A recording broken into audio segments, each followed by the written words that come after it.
First pitch to Proctor, hit to second, goes to short. Here's the pitch. He hits this one to short, over to second for the force out, and that ends the inning. But home runs. He'll bat with an 0-2 count here with 2 outs. He'll have a play at the plate as Irvin is going to be tagged out at home. He hits a grounder to second, double play ball. They throw it to second, and he hits this one a ton. Center field going back, and it is out of here. Chris Shaw with a 2-run home run here in the bottom of the first.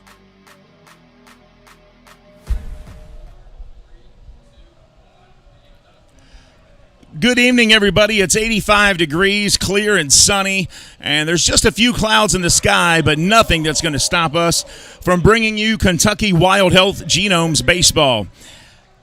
I'm Steve Tressler, everybody. It's time for Genomes Baseball here at Wild Health Field in Lexington, Kentucky, as we are ready to start the third game of this 3-game series with the Staten Island FerryHawks.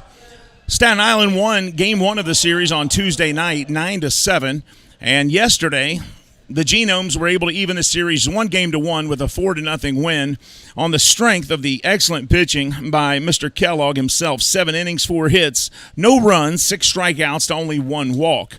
And tonight is the rubber match of the series as these two teams are fighting it out to see who's going to claim the big win here and get the series win. And if it's the Genomes, they'll stay here and they'll wait on the Lexington Legends to come into town and have a 4-game series with them, beginning Friday night with Game 1, a doubleheader on Saturday, which is actually going to be Faith and Family Night here at the ballpark, and then the final game on Sunday. Genomes in very good position in the wild card race as they are fighting to stay ahead of everybody and try to make the playoffs and bring playoff baseball back to Lexington once again. The Legends have done it for the last 3 years in a row. Genomes hoping, since this is their inaugural season, that they can do that and start to build the fan base that they're hoping to have like the Lexington Legends. So thanks for joining us, everybody.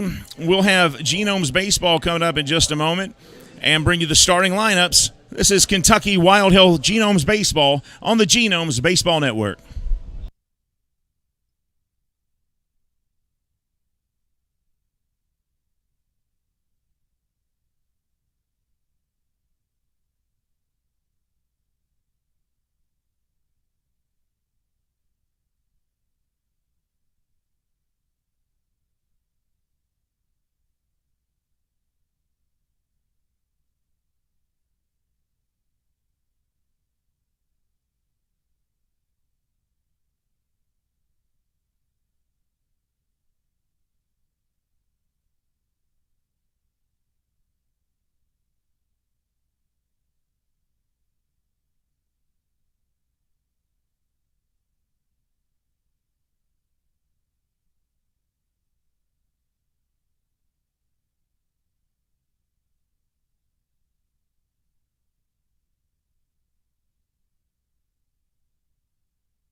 Welcome back to Wild Health Field here in Lexington, Kentucky. Let's go over the starting lineups first for the visiting Staten Island FerryHawks.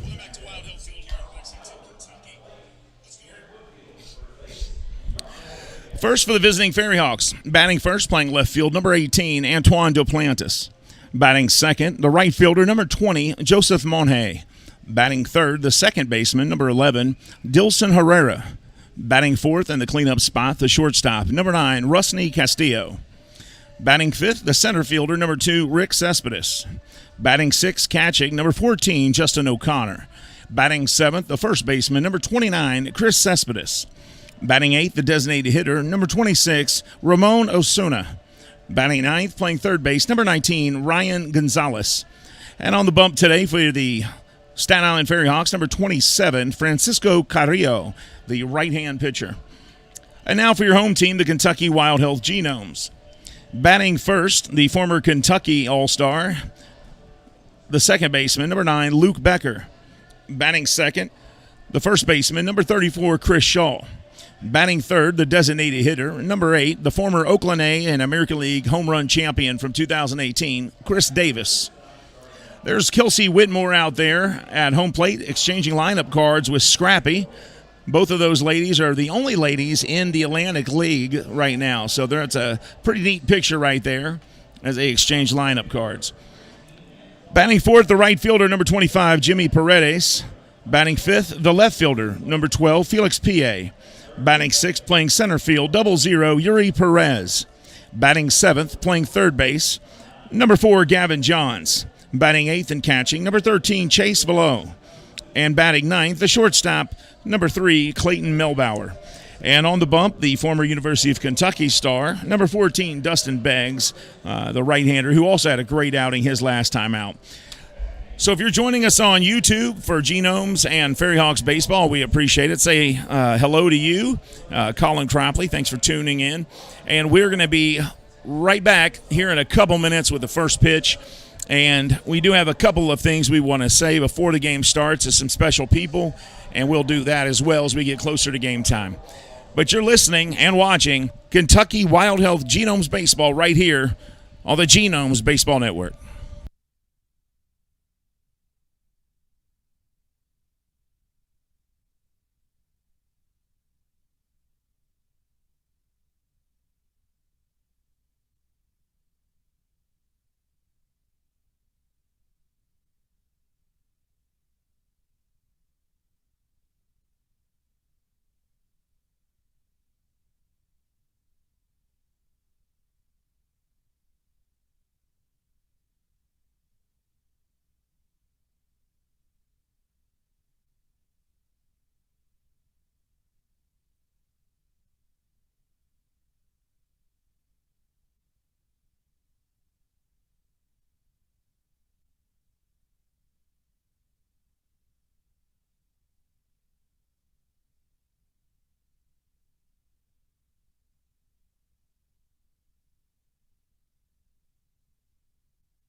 Welcome to Wild Health Field in Lexington, Kentucky. It is 85 degrees. It is sunny. It's going to be a beautiful night for baseball. I'm Steve Tressler, and the Kentucky Wild Health Genomes are hosting the Staten Island FerryHawks in Game 3 of the three-game series. Hello, Eric Tyler. Glad to have you with us tonight. So this is Game 3 of the series. On Tuesday night, the Staten Island FerryHawks got the best of the Genomes with a 9-7 win. However, the Genomes yesterday came back and won 4-0 on the pitching of Kellogg for the Genomes.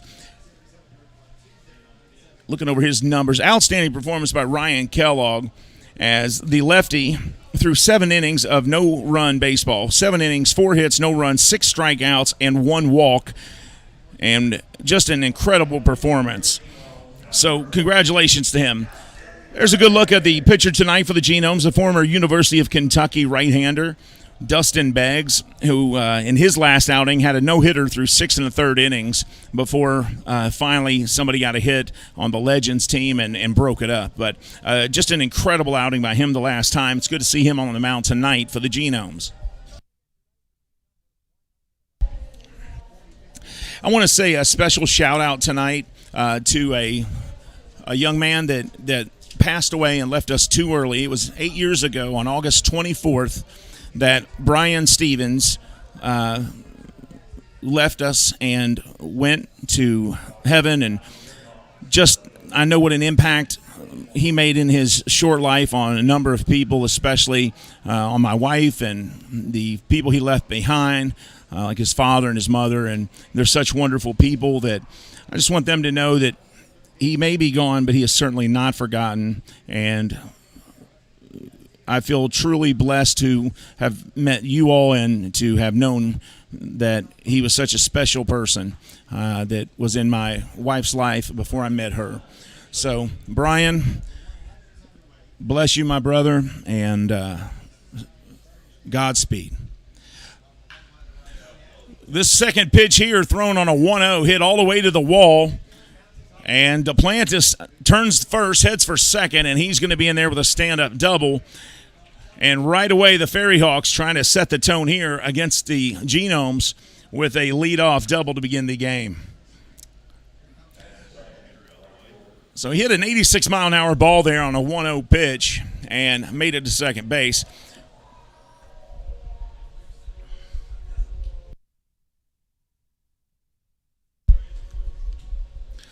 So, Sharon and Ronnie, if you're watching the game tonight, just wanted you to know that I was thinking about you and Brian, and we love you, and we know it's not easy and it never gets easier, but just know that we're thinking of you. Joseph Monhay at the plate now. First pitch there, misses, ball 1. FerryHawks in the North Division played better in the second half than they did, certainly in the first half, as they finished in last place. This half, though, they have played much better baseball and have really put together quite a few good series, and even taken a few series from people that most of us would not have thought would have been possible after their first half. So they have started to perform a lot better. Now, you know, we always tell you this is the first year of the Genomes. Well, it's also the first year of the FerryHawks. So the Genomes and the Staten Island FerryHawks, both of these teams are in their inaugural season, not only in the Atlantic League, but in terms of just being a organization and being in existence. So now the count 3-0 on Joseph Monhay. Monhay, 2 home runs on the season, .217 batting average, .601 OPS. Duplantis with a leadoff. Here's the 3-0. And that one right down the middle, 88 miles an hour, strike 1. And finally, Dustin Beggs throws a strike after several pitches where he was not getting a call, or not hitting the strike zone, you should say. Here's the 3-1. And that curveball misses inside. Now, the other night, that curveball was falling right over the strike zone and had the Legends batters stumped. This time, it doesn't hit the strike zone, and he walks him on hay. So now, runners on first and second, no outs, and Dilson Herrera comes to the plate, the second baseman. Thanks for joining us, everybody. Top of the first inning. No score here in Lexington, Kentucky, as we are just underway with Genomes baseball. Baseball is in their DNA. But it's winning. That's what counts, right? Winning has to be in their DNA, and we're hoping that's the case too, especially tonight with Game 3 of this 3-game series. And the first pitch here, nice bunt laid down. Runners advance to second and third, and Herrera does his job, though. He moves to Planis and Monhay into scoring position, and he's thrown out at first. And that'll bring Rusney Castillo, the power hitter on the team, to the plate.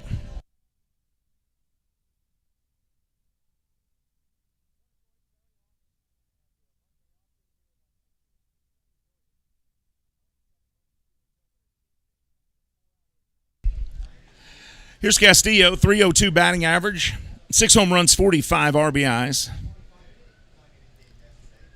Staten Island, 1 out, top of the first here. And first pitch to him is chopped foul for strike 1. Staten Island signed Kelsey Whitmore. She became the first female to play in Atlantic League Baseball. And not only that, but the first female to play in a game, score in a game. She's pitched as well and does play in the field, so it'd be nice to see her in this series. She hasn't gotten on the field except for the exchange of cards there today with Scrappy. This one fouled off.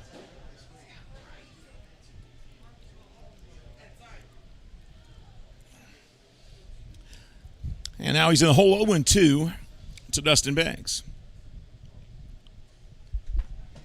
Beggs, one of the better pitchers on the team here for the Genomes and really amongst the league leaders in quite a few categories. And has really emerged here lately to be a force on the mound. And that pitch there inside. 1 ball, 2 strikes. And Staten Island, they've got Francisco Carrillo on the mound today, and he's no joke either. So we should have a good game, especially between these two pitchers. It'll come down to which team showed up to hit the ball, because both of these pitchers are fantastic. This pitch hits straight away center field. Settling underneath it, Yuri Perez catches. He fires to the cutoff man. There's going to be no play at home, and they score the first run of the game. So a sacrifice fly brings in the first run as Castillo flies out to center, but in doing so, DePlante scores.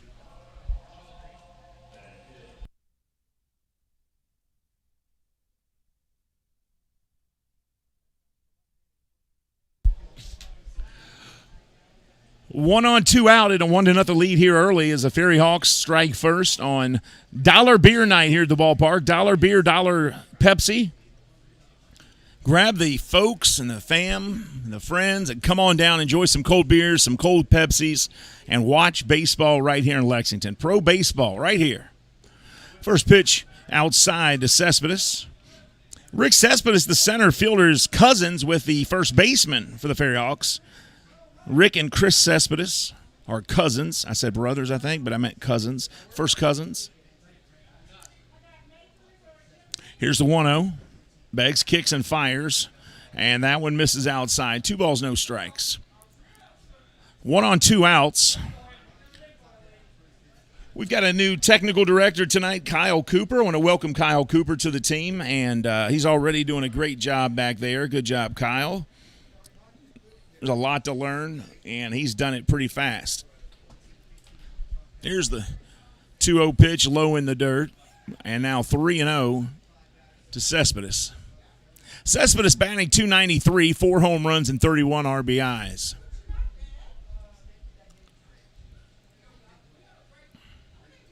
He's got a .716 OPS, the center fielder. Hits for power and for average. And he hits this one. It's a rocket down the first base side. It's fair, off the wall.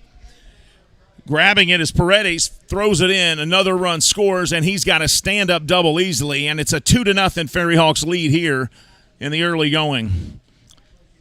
Now, statistically, the team in baseball that scores first will win 68% of the time. So now, with a 2-0 lead, the Genomes are fighting not just the FerryHawks, but fighting the law of averages.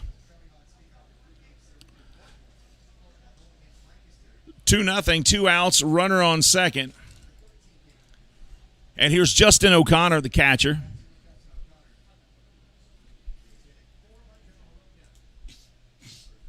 And this one outside, ball one. I don't feel like Dustin Beggs has really settled in yet. He doesn't look warmed up as he could be. And now I'm comparing that to the last time I saw him pitch, where he was just incredible. And it was 3 up, 3 down just about every time he hit the mound. And quite frankly, I think he'll probably settle in nicely after this inning. And I don't think he'll allow any runs until he leaves the game. Here's the 1-0. Outside, 2-0. Justin O'Connor, a .296 batter with 2 home runs and 13 RBIs on the season. A late join to the team. That fastball, that time 90 miles an hour, outside. 2 balls, no strikes to the catcher here for the FerryHawks.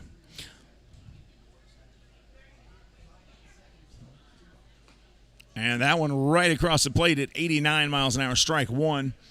2 balls, 1 strike. Hey, thank you to all of our corporate sponsors, including Kentucky Lottery, funding education, fueling imagination, Kentucky Lottery. Please play responsibly. Here's a 2-1, runner at second. And this one hit hard. Right field going towards the corner and missing that catch. There's Paredes. Another run scores and another double. Are you kidding me? That is 3 doubles in the first inning and a 3-0 lead for the FerryHawks. They have showed up and they have played baseball, folks.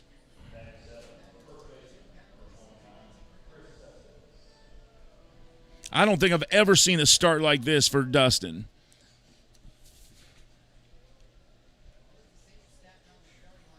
And I can only think that he's going to settle down after this inning and everything will be fine. But can the Genomes answer the call here and get him some run support?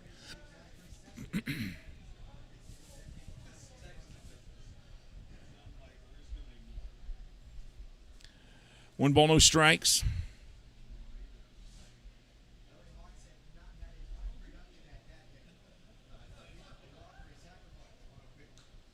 This one fouled back. Count goes 1-1 now. And a 3-0 FerryHawks lead. I would not have guessed that to begin this game.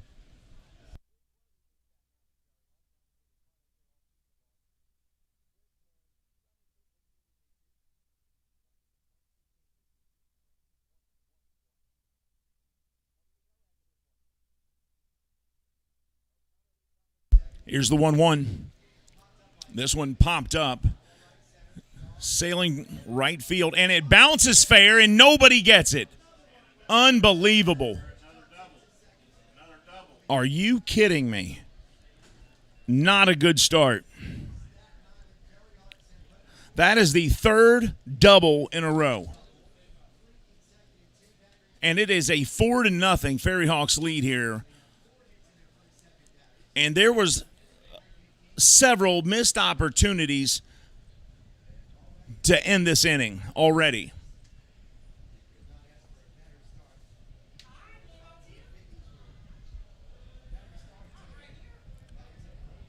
Coach is out there talking to Dustin,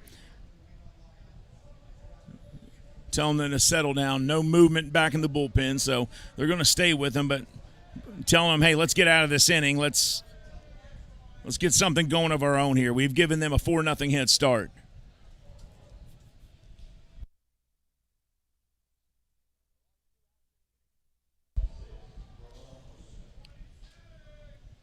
Four nothing lead for the FerryHawks early.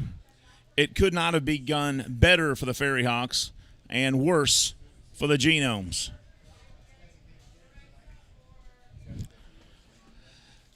And now Ramon Osuna steps in. 186 average on the season with 2 home runs and 8 RBIs. You would think a guy his size would have more than 2 home runs. Now, I don't know if he joined the team late or what. But he is 6'2", 250. Here's the 1-0. And he hits this one hard. Deep left field. Forget about it. A 2-run home run, and it is 6-0 FerryHawks.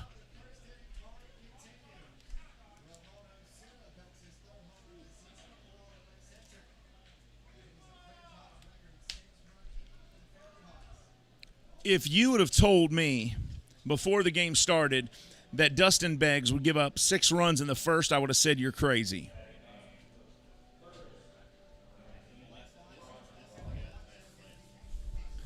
And now they have batted through the order as Antoine Duplantis, the leadoff hitter, is on the on-deck circle. Here's Ryan Gonzalez.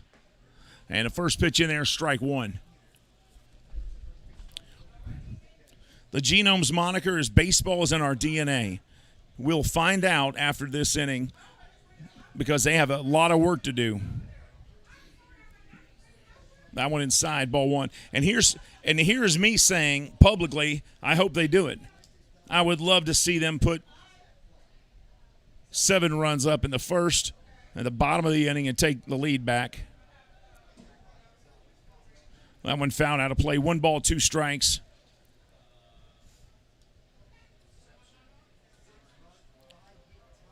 Thanks to our corporate sponsors like Pepsi Cola Bottling of Lexington. This one is a chopper to second, picked up and fired to first. And finally, the inning is over. But they batted through the order and scored 6 runs. Genomes coming up. This is Genomes Baseball on the Genomes Baseball Network.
Welcome back to Wild Health Field here in Lexington, Kentucky. I'm Steve Tressler.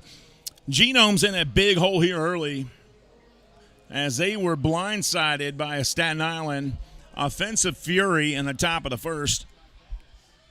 And the FerryHawks off to a 6-0 start. Not what you expected, as this is the rubber match of the 3-game series.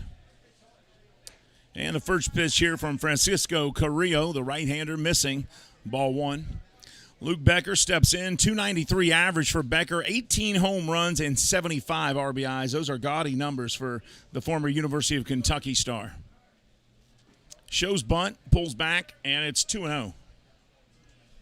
Hey, I want to give a shout out to a friend of mine, Chase Puckett, as Chase has graduated school, is getting ready to start college, and she is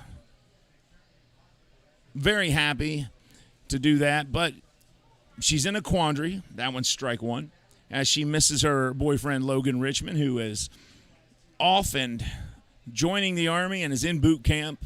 And so to Logan Richmond, I know you'll do a great job, and the time will go by fast, and thanks for your commitment to serve our nation. And to Chase Puckett, hang in there and just know that he'll be home soon. Focus on school, and everything will be fine. So congratulations to you both as you begin your life post-high school.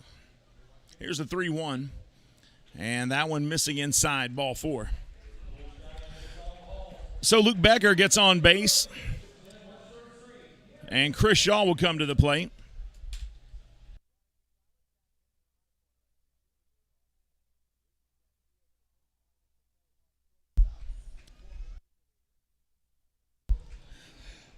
Chris Shaw coming to the plate. 264 season average, 15 home runs and 56 RBIs. Shaw rotates between left field and first base.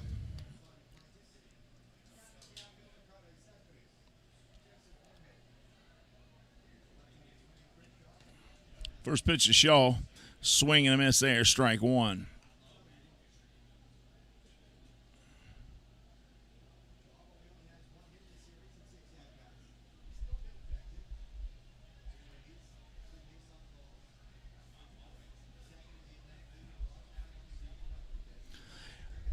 Here's the 0-1, and that one just missing the corner.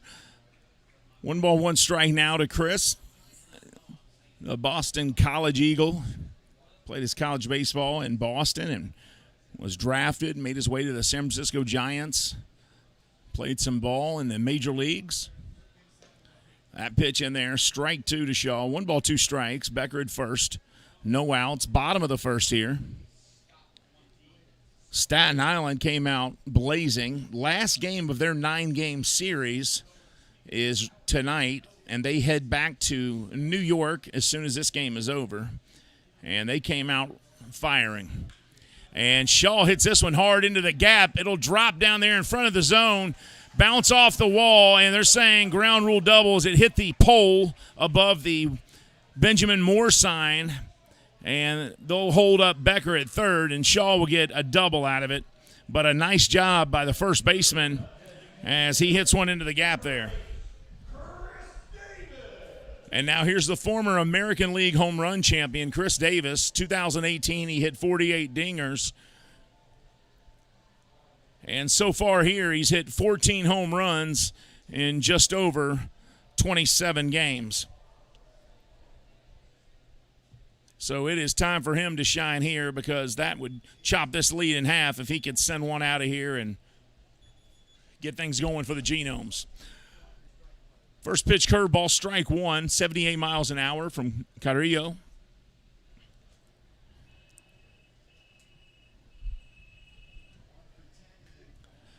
Here's the 0-1.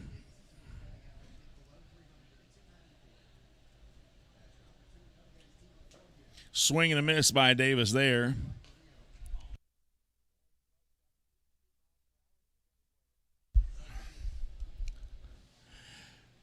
.294 average for Chris Davis in his month-and-a-half stay here in Kentucky so far as a Genome.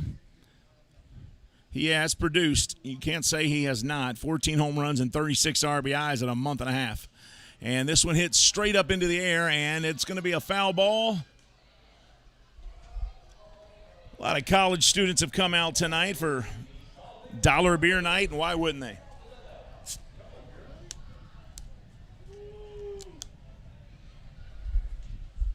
Dollar beer, dollar Pepsi all night, so grab your friends and come out to the ballpark and enjoy some baseball. Here's the 0-2, and this one misses low. 1 ball, 2 strikes.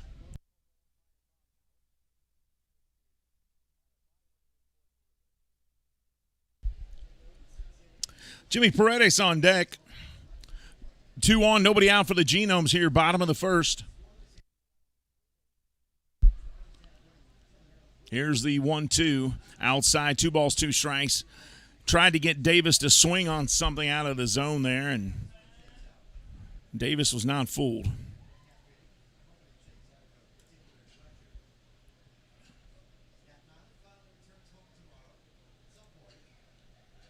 Legends come into town tomorrow.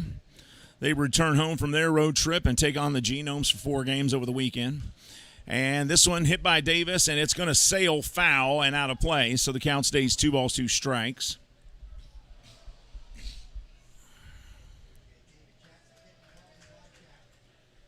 I'll be on the call Friday and Saturday for these first 3 games of that 4-game series with the Legends, and then Tom Zilla will be here Sunday afternoon to bring you that final game of the 4-game series over the weekend. Here's the 2-2 to Davis. And this one hit deep, but not deep enough. It's going to be caught in center field for the first out. Becker's going to tag up, and the Genomes have gotten on the board, and it's 6-1. Now, I can't tell you the number of times I've seen a team jump all over another team only to be beat as they allow the team that was behind by 6, 7, 8 runs to continually just chip away at the lead until they caught up. And for some reason, it gives you a false sense of security when you're up 6-0 in the beginning of a game.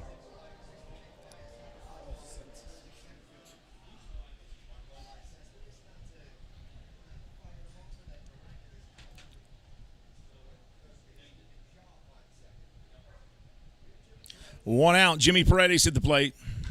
And this one hit hard, but shallow center field and right center field now settling under it, making the catch, right fielder, and no tag up for Shaw as he stays at second base, and there's 2 outs as Paredes flies out to right.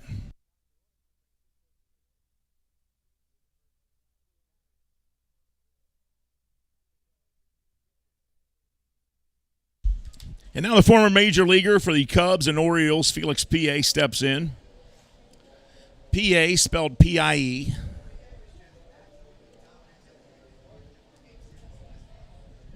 Debuted with the Chicago Cubs back in the 2007 season. 1 on, 2 outs. Genomes trailing 6-1 as Staten Island exploded in the top of the first. And Genomes are going to have to play catch-up here for a while. Strike 1 to PA.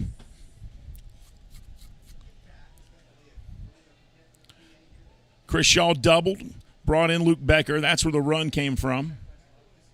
Or actually, he doubled and Becker went to third. The run came from the Chris Davis fly to center field, and that was a sacrifice fly that brought Becker in to score.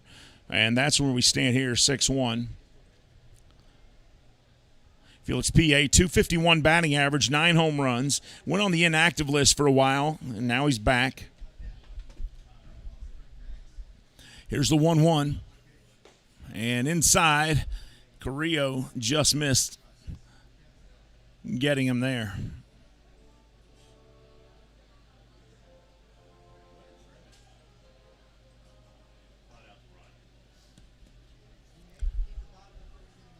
Two balls, 1 strike. PA has a 760 OPS. Carrillo sets, kicks, fires, and that one's going to be low. 3 balls and 1 strike. Yuri Perez on deck.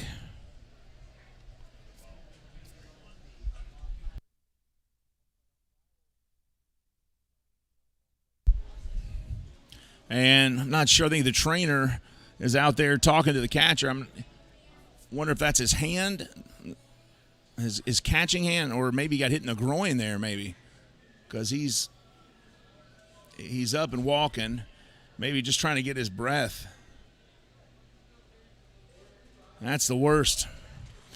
Looks like he's going to tough it out, so Justin O'Connor gets back in his stance there. You hate to see anybody hurt. At least I do. I don't care if they're on the opposing team or not. Don't want to see anybody get injured.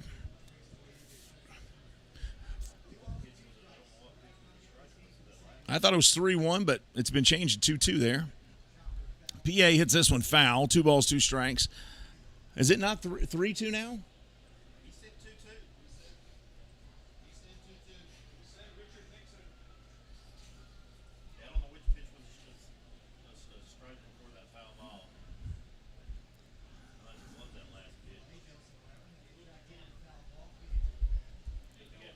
I think he counts.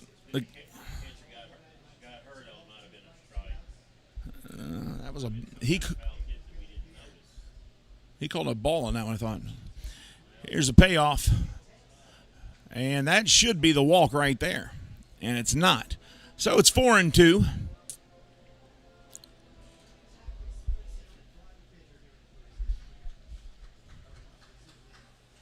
Full count here to PA. 1 on 2 outs for the Genomes. Shaw with the lead off at second. Carrillo trying to end the inning on this payoff pitch.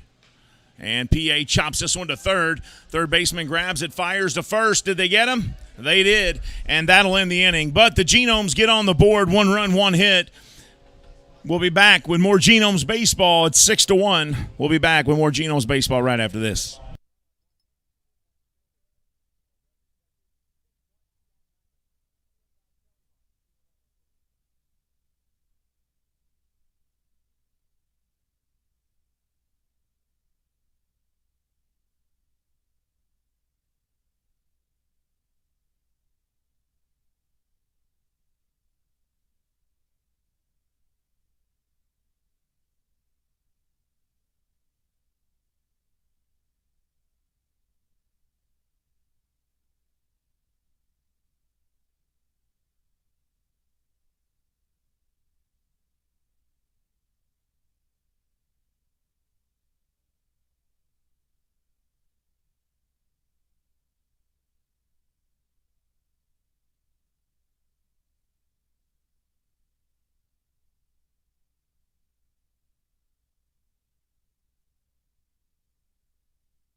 Top of the second inning here in Lexington, Kentucky, a Wild Health Field as the FerryHawks lead 6-1.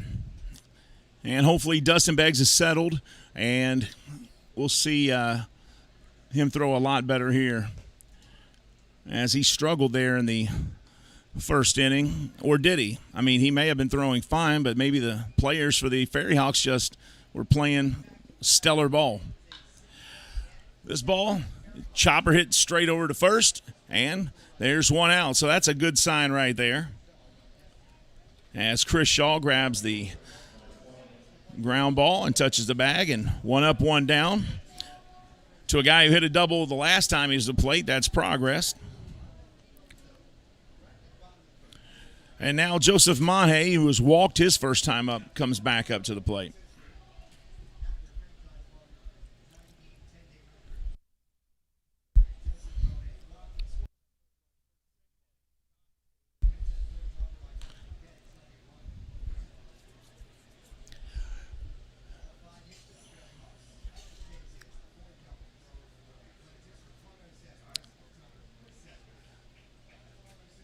Here's a pitch here from Beggs. That one in there for a strike.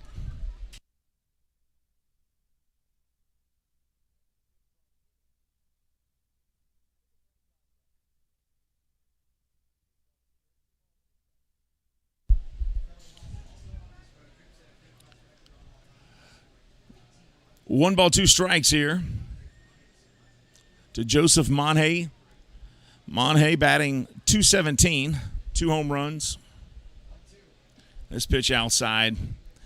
2-2.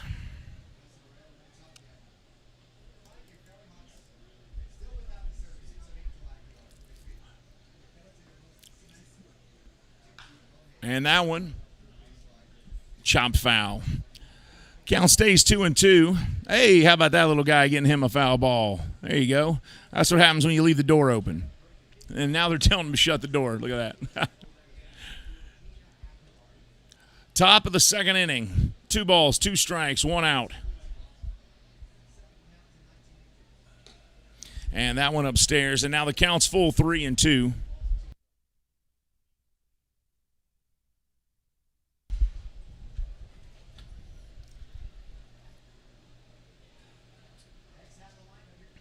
And the payoff pitch misses, and for the second time in a row, Joseph Monhay on board with a walk.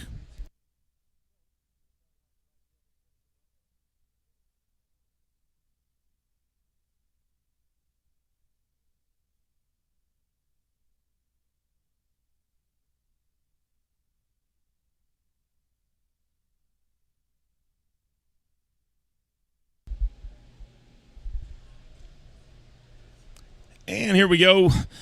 Dilson Herrera in. 1 on, 1 out.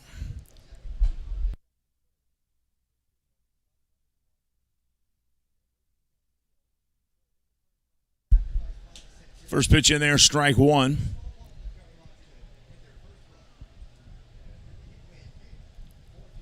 Beggs from the stretch here, checks his runner, now kicks and fires. And this one fouled off. Strike 2.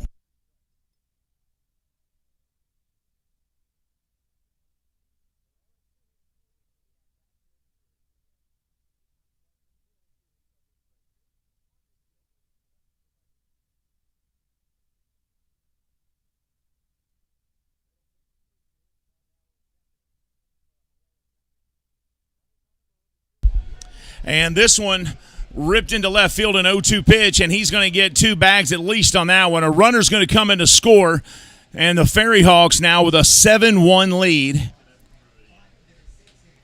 in the top of the second with 1 out.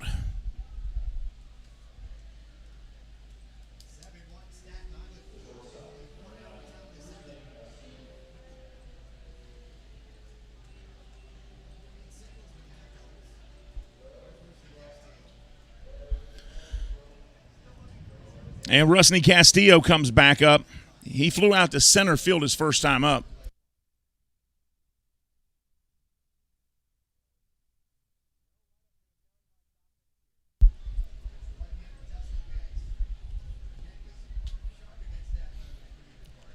Castillo steps in, Beggs, kicks, and fires. And the first pitch low, ball 1. I don't think I've ever seen the Genomes get off to a start like this before, where they were in the hole this badly to begin the game. But I'm not going to count them out. They got too much talent on the roster. This one chopped down the third base side, foul.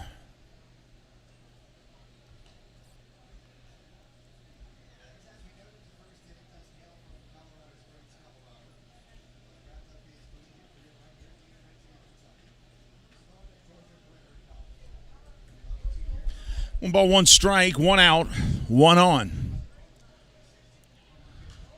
And he throws his bat out at this one to keep it out of the strike zone. 1 ball, 2 strikes now.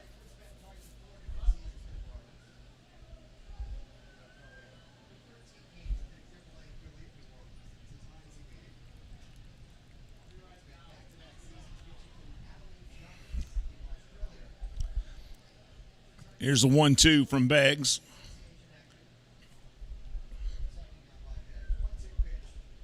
And that one up top, 2 balls, 2 strikes.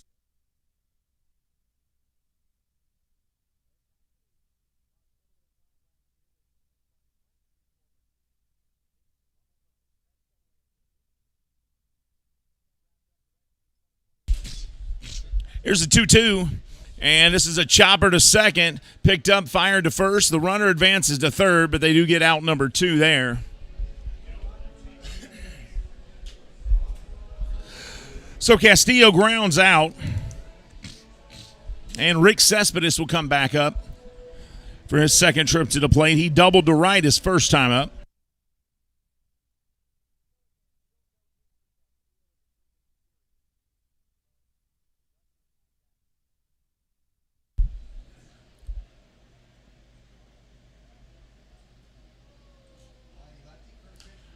And this one fouled out of play. Joseph Monhay with a huge lead down at third base. I mean, I thought for a minute he was coming there as he was leading off all about halfway down the line there.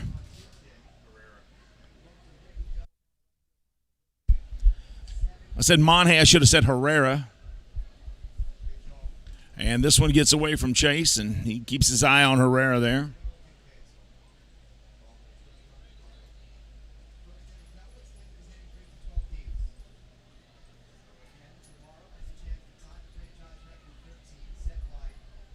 One ball, one strike, two outs here, top of the second. Genomes and FerryHawks. And this one hit, and it's going to sail foul. Good effort by the third baseman, Gavin Johns, to try to head that way. Comes up empty. There's a good look at Dilson Herrera talking to his buddies over on the bench.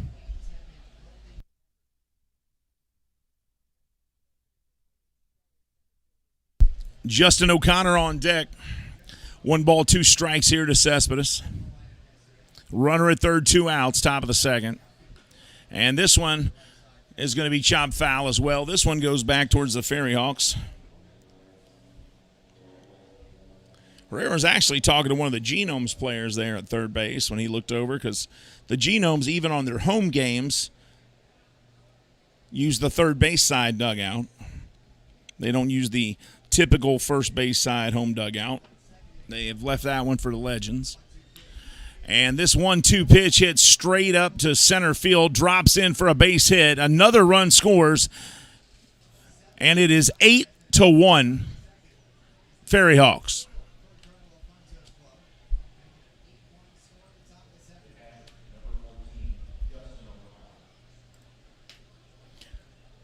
Man, oh man.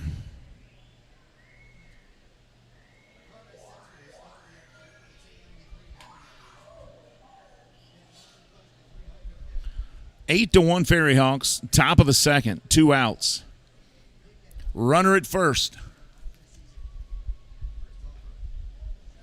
That pitch is low, ball one. Boy, I didn't see this coming. Did you, Dave? I didn't see this one coming at all. I mean, they've been blindsided. But it ain't over until the fat lady sings, or whatever lady. She could be reasonably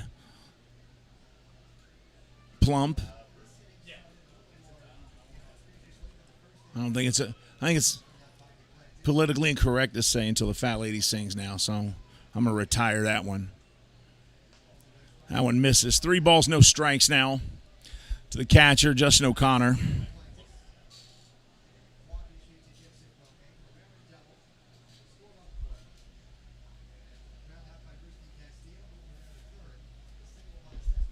And a 4-pitch walk here to the catcher, Justin O'Connor, and that puts runners on first and second.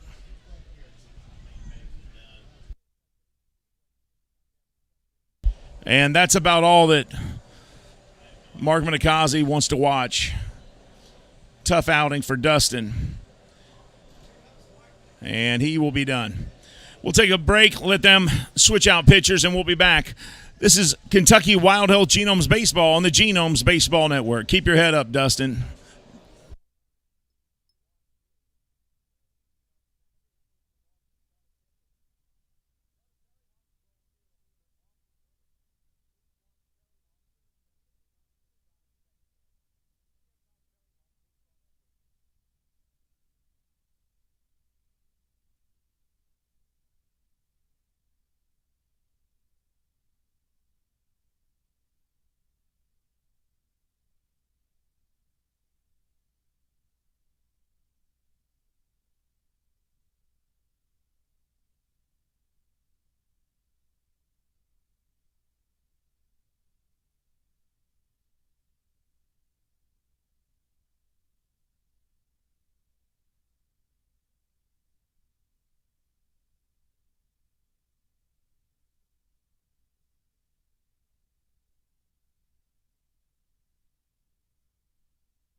So the Genomes change out pitchers.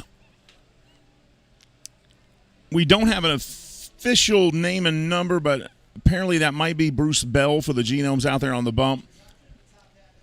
And we are ready to get back to live action. You can't close the book on Dustin Beggs yet. His two batters on base, first and second, are his. And the first pitch here, though, to Chris Cespedes, strike one.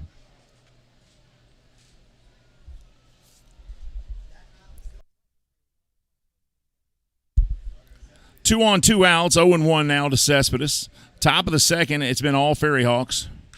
And this one hit hard to center field, but caught by Perez, and that'll end the inning. So that's it for the second inning. We're headed to the bottom of the second inning. That's it for the top half, I should say. We're headed to the bottom of the second.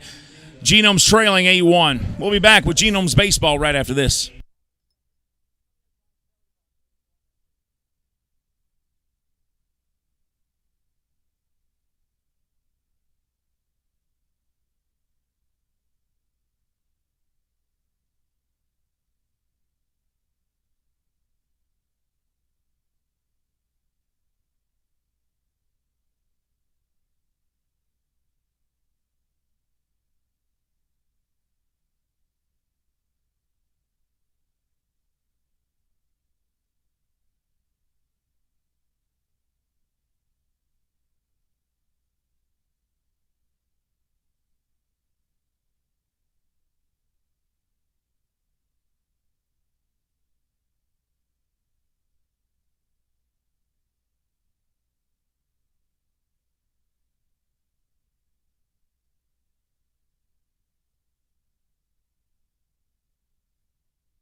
Yuri Perez coming to the plate. He'll get things going for the Genomes here.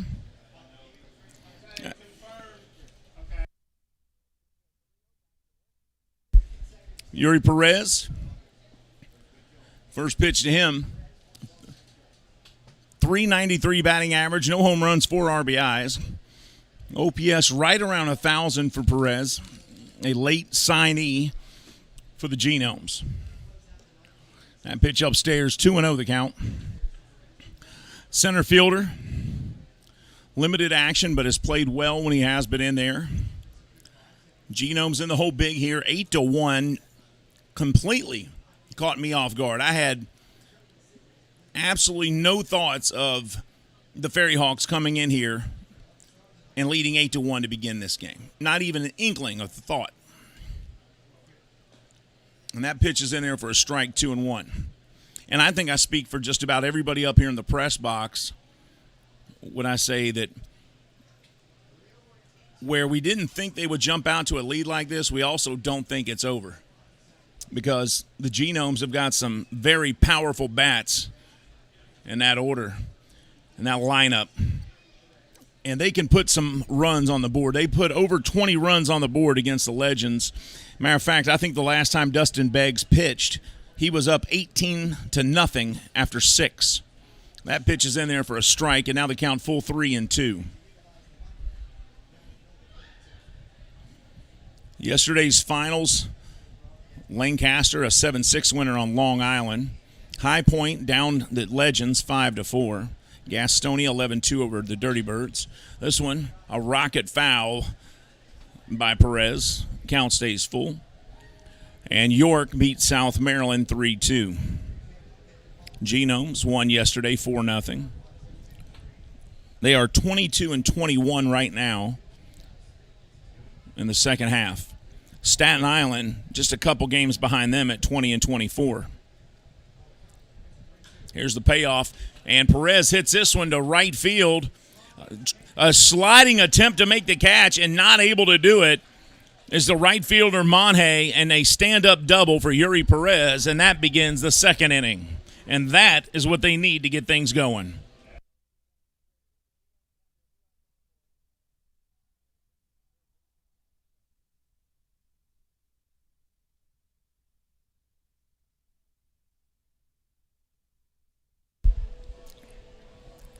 So Perez at second.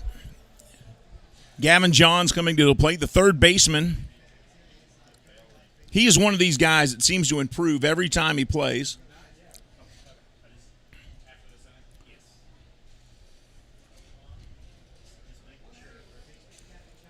Carrillo kicks and fires. Johns rips this one into left field. Couple bounces and picked up by Duplantis. But Perez comes around to score, and the Genomes are back on the board, and it's 8-2. And tip your hat to Gavin Johns. Just like I said, he's one of those guys that every time he plays, it seems like he gets a little better. Great to see him get a hit and get things going here. And here's the catcher, Chase Vallo.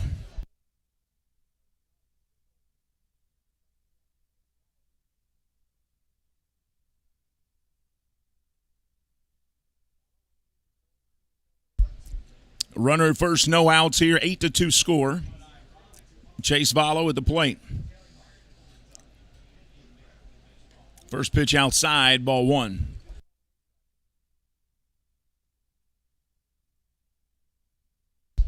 Carrillo walking way off the mound here. Trying to show his displeasure for that call. That was a ball. Makes a long trip around. Thought he had a strike there and trying to let the home plate umpire, Bob Howard, know.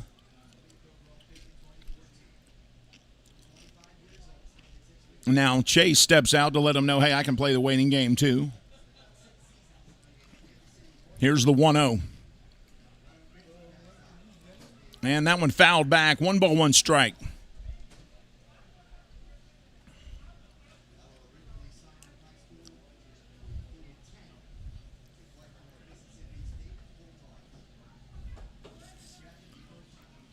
Vallo readies himself. Here's the 1-1. Johns at first for the Genomes.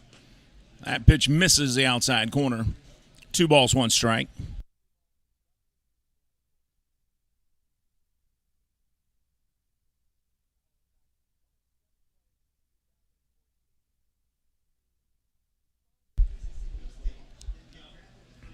Here's a 2-1. Vallo, a 198 hitter, 11 home runs. Swing and a miss here. 2 balls, 2 strikes. 28 RBIs on the season. That pitch was 90 miles an hour, right down the middle.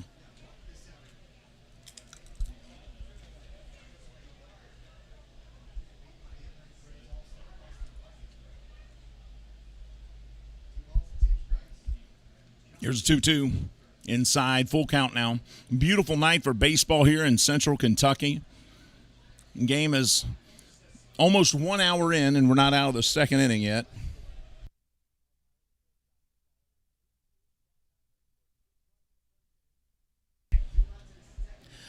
We're in the second inning, and the game's an hour long. I blame Dave Kaplan. Full count. Here comes the payoff. Carrillo kicks, fires, and this one ripped.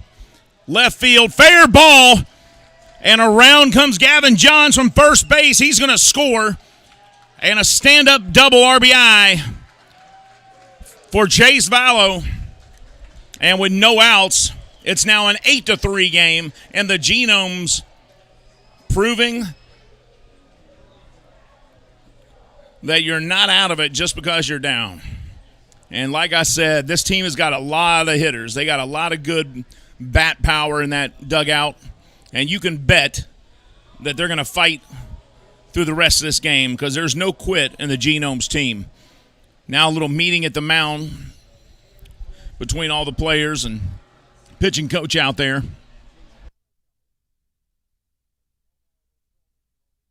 Trying to settle his guy down. There's no umpire out there. So that will be a full mound visit. You only get 2 of those. Isn't that right, Hugh? Negative. How many you get? 2. Second time in an inning. I'm not sure how many it is for the game. So you get 2 visits in an inning. And on the second one, you have to take your pitcher out. So you get 1 visit per inning on the mound if you're a manager. Or a player if it counts as a visit to the mound. And now Clayton Melbauer comes up, the shortstop. 218 average, 4 home runs, 17 RBIs. And the first pitch to him is low, ball 1.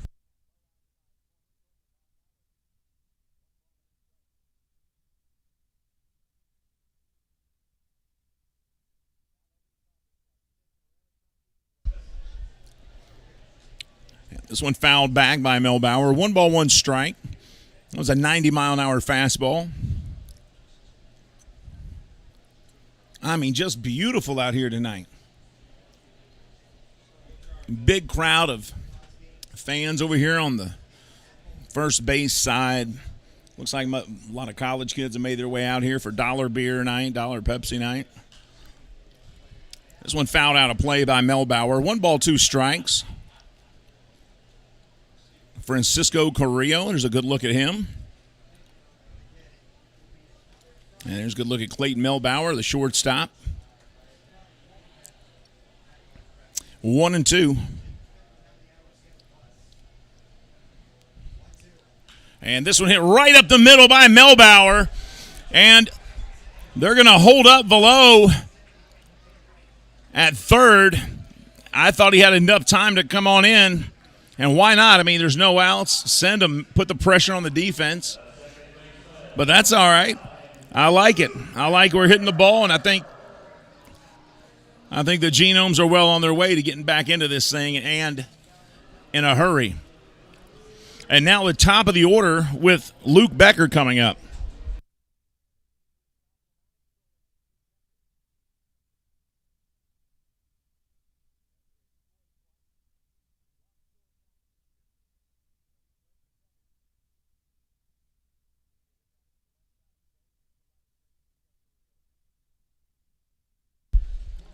Here's Becker at the plate. First time up, he walked. And he rips this into right field, and now Velo will score. And that puts runners on first and second. And the Genomes have cut the lead in half, and it's 8-4.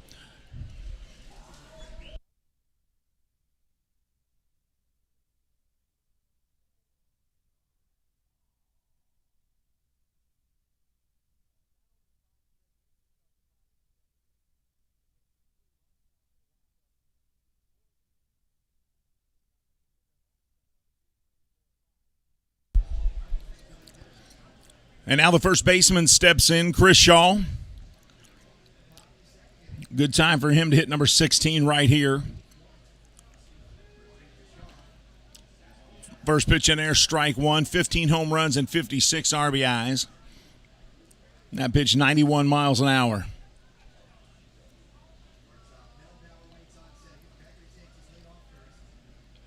Runners at first and second for the Genomes. No outs here, bottom of the second. And Shaw hits this one foul into the stands. And he's behind 0-2 here. I want to thank all of you for joining the broadcast tonight and tuning in here on the Lexington Legends YouTube channel, which we also feature the Genomes. It should really be the Wild Health Field channel because both teams will play their games here. And whoever the home team is gets ownership of the channel that day, no matter if it's the Legends or the Genomes. But we appreciate all of you tuning in and watching.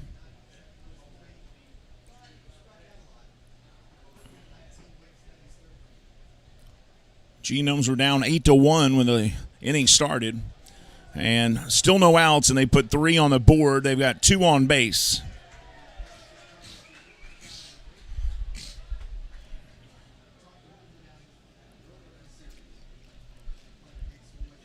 And they're going to try to work their way back into this game here, and they have, as they've cut that lead in half already. 1 ball, 2 strikes to Chris Shaw. Carrillo checks the runner at second. Now kicks and fires. And Shaw hits this one hard left field. And it's going to bounce off the wall. 1 run will score. It's 8-5, and Chris Shaw with a big double here. An RBI double. And the Genomes are really getting after Carrillo now.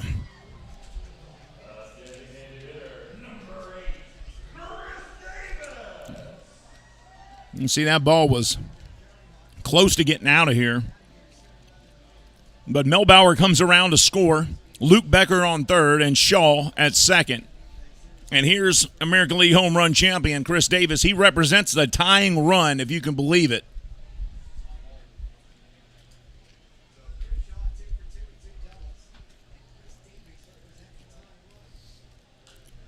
Davis fouls this one off.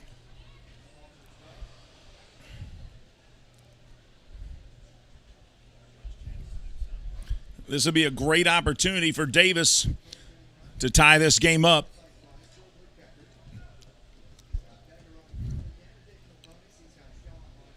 He is a tying run at the plate. Still no outs here in the bottom of the second. Swing and a miss to Davis, and it's 0-2.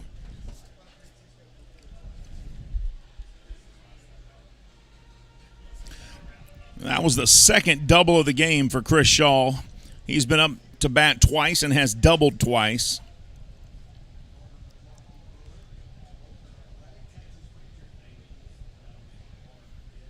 Here's the 0-2. And this one gets away. Becker's going to come in to score, and it's 8-6. And Shaw is at third. Boy, the Genomes have turned it on here in the second inning. As you watch the replay here, Carrillo's pitch gets away from O'Connor.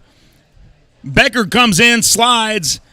Shaw moves to third, and it's 8-6 with a tying run at the plate in Chris Davis. 1 ball, 2 strikes to Davis. And now we've got a ball game, folks. Carrillo checks the runner at third. Shaw, now he kicks and fires. Outside, and it's 2 balls, 2 strikes.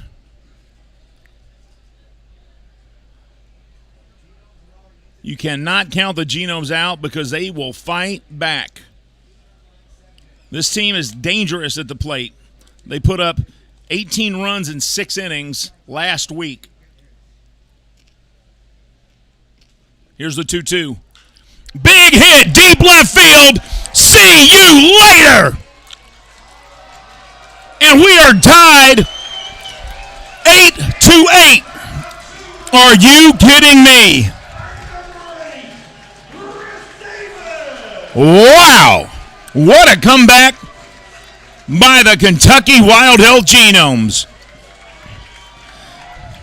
They started this inning down 8-1 and have tied it up and have not had one player put out yet. That's why I think they are the most dangerous team in the league. At this moment, this team is built to win, and if they make the playoffs, look out. And that's going to be all for Carrillo, folks. We'll take a break with them. This is Genomes Baseball on the Genomes Baseball Network.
Welcome back to Wild Hill Field, where it's been wild, to say the least.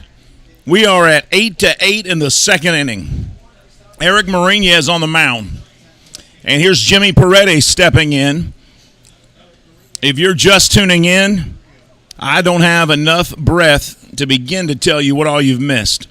But 16 runs on 15 hits combined, and we're not even out of the second. Paredes hits this one foul. 1 ball, 1 strike. Correction, 0-2 the count to Paredes. Eric Marinez taking over for Francisco Carrillo. And you can close the book on Carrillo. 8 runs on 8 hits through an inning.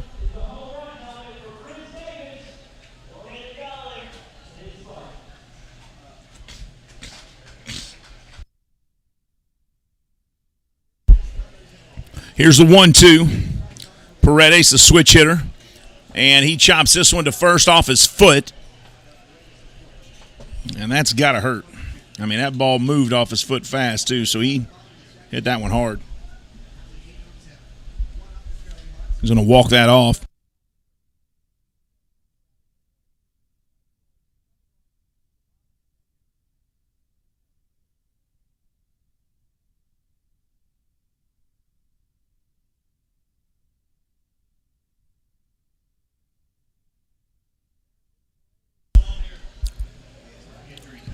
Now we have an injury timeout. Trainer and manager heading out there as Paredes fouled that off of his leg, and it looks like he's got the trainer to look at him. We'll take a quick break and let him do that, and we'll be right back. This is Wild Hill Genomes Baseball.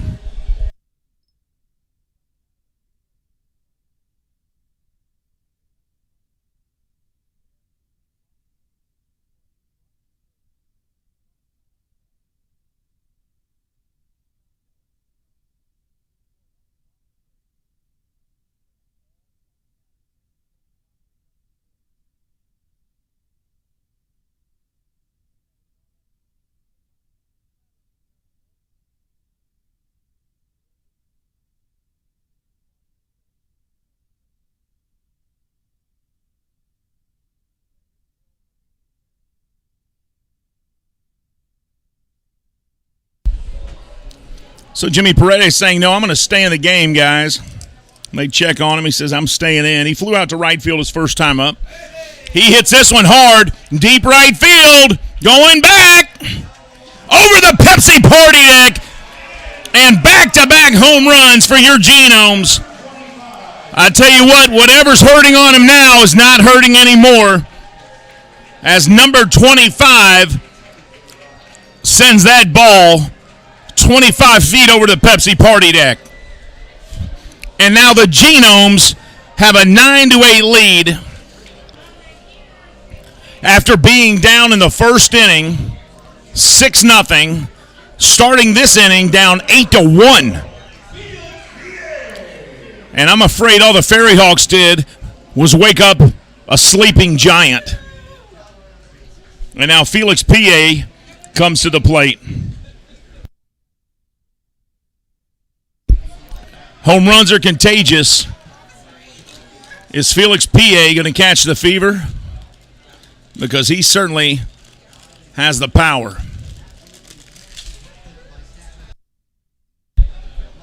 A 9-8 Genomes lead. Are you serious? That pitch missing. 1 ball, 1 strike.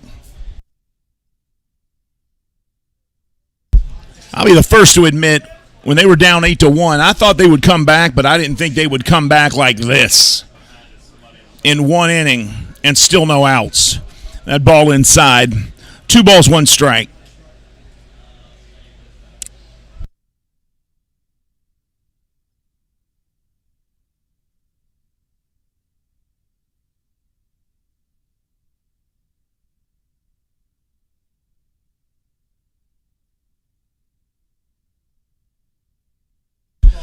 PA rips this one to second, and that's going to be the first out of the inning.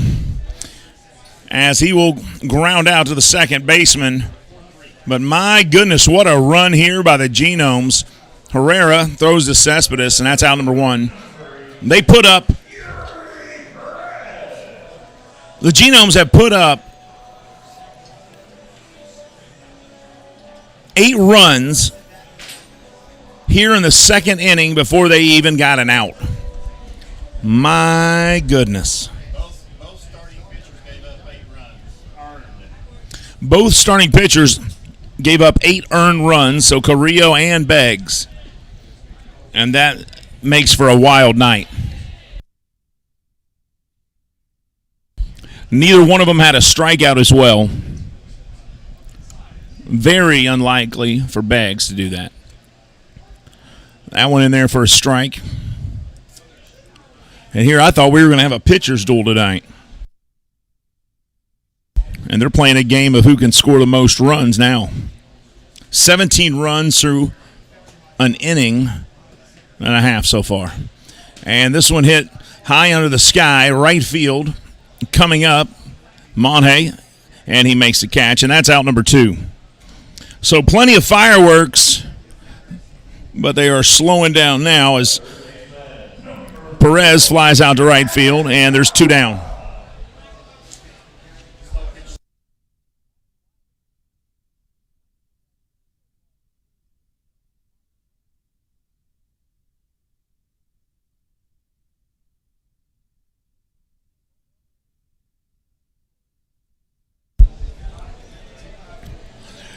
And now Gavin John stepping in for his second trip to the plate. He had an absolute rocket shot on his first trip. He singled to left. Swing and a miss here, strike 1.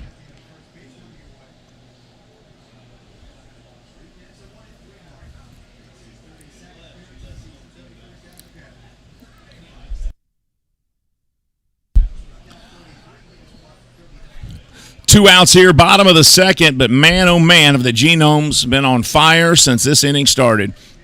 Johns hits a little grounder off his foot, the second player to do that. Paredes did it earlier, but you know what? He hit a home run on the next pitch. Hopefully, Gavin Johns will do the same here. It's 0-2.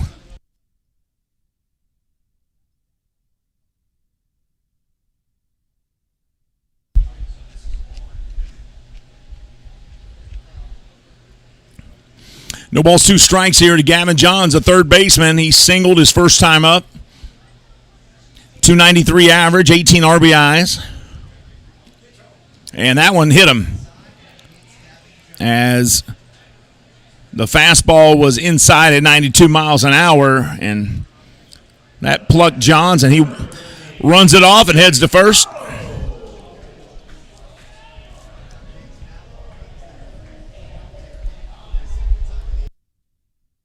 Chase Vallo coming up for his second at bat this inning. If that lets you know how things have been going for the Genomes, he doubled his first time up this inning. I mean, you're putting up runs when you got the same guy coming to the plate for the second time in the inning. 1 on, 2 outs. And he gets hit in the back. Are you kidding me? The first pitch, and he gets drilled in the back. So I'm not sure what's going on down there, if there's been some talk between the benches or the dugouts. But 2 players in a row get hit. And this game has already had some offensive fireworks, but when people start getting plucked, that turns into a whole different kind of fireworks.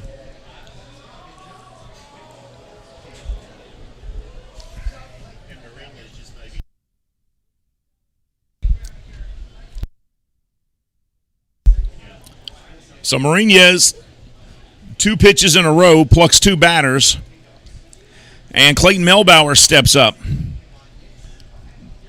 And he hit a single to center. First pitch to him, outside, ball 1.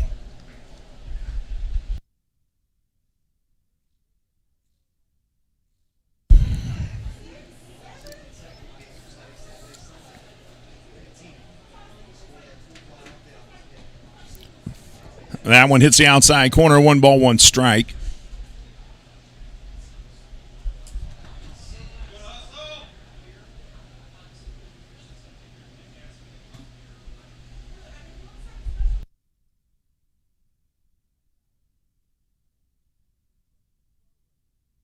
This pitch in the dirt. 2 balls, 1 strike.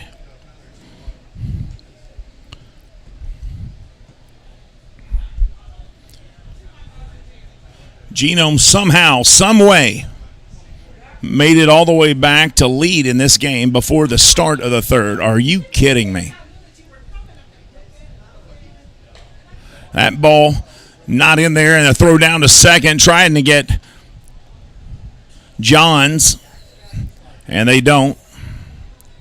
He gets back in time, but O'Connor wanted to make sure that Gavin Johns knew he had an eye on him. Count 3-1 now to Melbauer. 2 outs. Bottom of the second. Swing and a miss here, and now the count full at 3-2.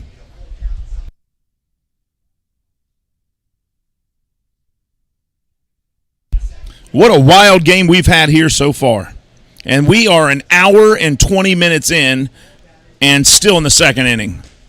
And that is outside ball 4. So now the bases are loaded. And Luke Becker coming to the plate.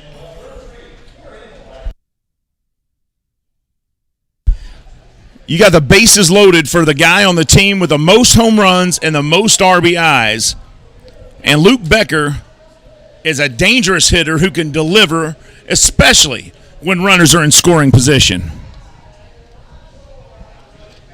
Special thanks to Casabella Pyrotechnics. Go to casapro.com, casapyro.com, House of Pyrotechnics, for their sponsorship of Genomes Baseball and the Golden Law Office.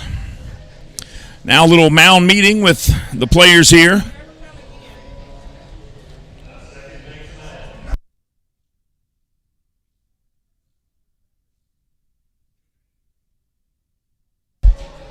And now the former University of Kentucky and SEC star steps to the plate with bases loaded and 2 outs. 18 home runs and 76 RBIs, leads the Genomes in both offensive categories. And here's Mariñez. First pitch on the outside corner at 85, strike 1. I don't know what Kentucky's doing, but they're all up.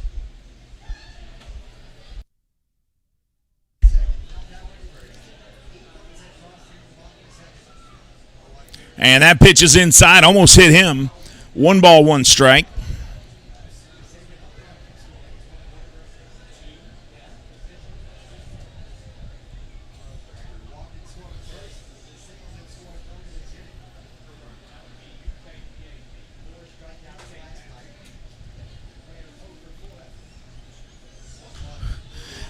This one fouled out of play. 1 ball, 2 strikes now to Luke Becker as the Genomes are just the FerryHawks are just a strike away from getting out of what has been a nightmare of a half inning. When this inning started, they were up 8-1. That one inside. 2 balls, 2 strikes.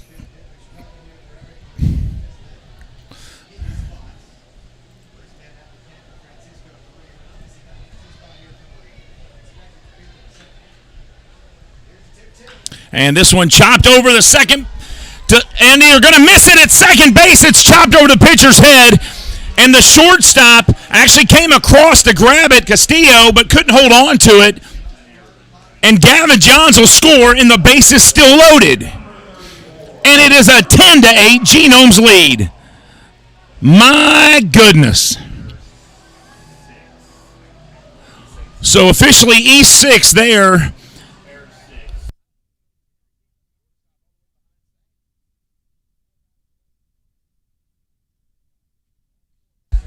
No balls, no strikes. Chris Shaw steps up to the plate with 2 outs and bases loaded.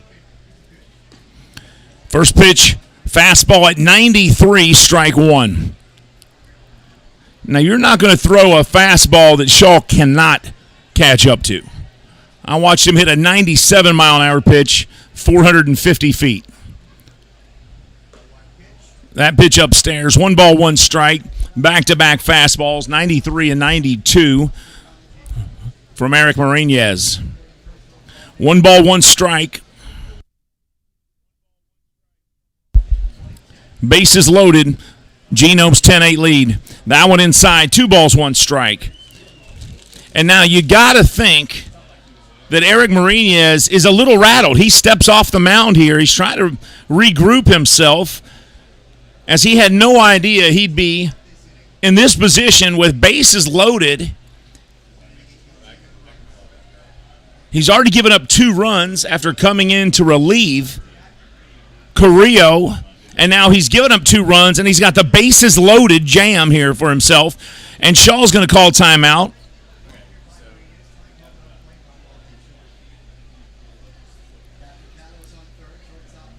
And I knew they weren't going to run away with this thing. I couldn't believe they scored that many runs, but I knew the Genomes would come back, but not this fast.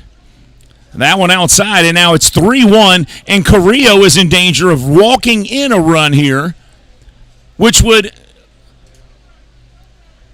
and it blows my mind to say it, which would give the Genomes a 3-run lead in an inning where they were down 7. And they do it. Chris Shaw gets an RBI out of the walk, and the Genomes lead 11-8 in an inning where they began the inning down 7 runs. Are you serious? I mean, this is the craziest turn of events in the first 2 innings of a game that I have seen in a very, very long time. And now you've got the bases loaded for a guy who just hit a ball 380 feet over the left field wall back at the plate with bases loaded. Check swing there. He did not go around. Did they call that a strike? Said he went. My goodness. They were not watching that. 0-1. Chris Davis has already hit a home run this inning, folks. This one outside. 1 ball, 1 strike. I mean, this is absolutely incredible. I mean, if you're here at the game tonight, I mean, you're getting your money's worth, folks. Rarely do you see a game like this. Swing and a miss here by Davis. 2-2 now. 2 balls, 2 strikes. So back-to-back walks. Luke Becker walks. Actually, not back-to-back, but Becker walks the first time up. Then he singled to right. Then he walked. Did he walk again? What did he do a second time? That was a chopper, right? Yeah. So he reached on a fielder's choice error, E6 there.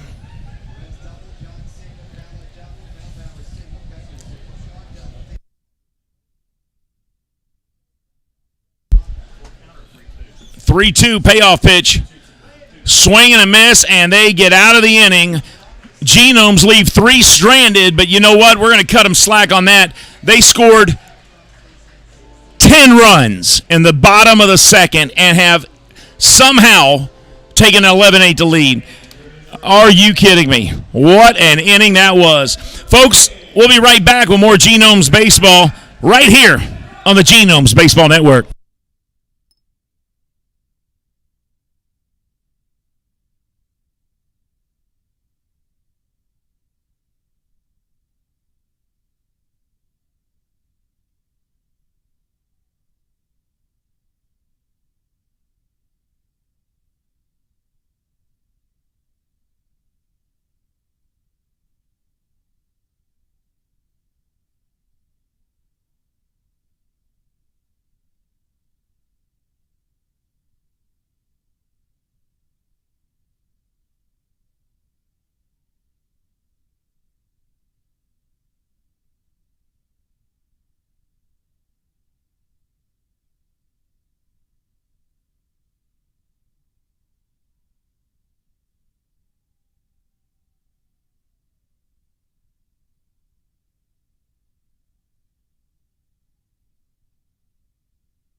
Well, we did it, folks. We made it to the top of the third inning. I didn't think we'd ever get there. The first two innings of this game went a full hour and 20 minutes. And here's the DH. No, Mourinho's the pitcher. So Mourinho's the pitcher who's going to stay in the game. Apparently, he's actually the one batting now. They lose their DH, which is where the confusion came in for me there, because both starting pitchers are out of the game.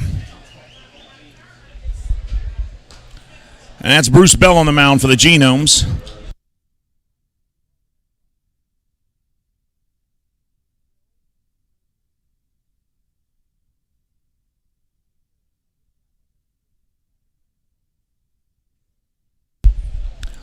That pitch in there.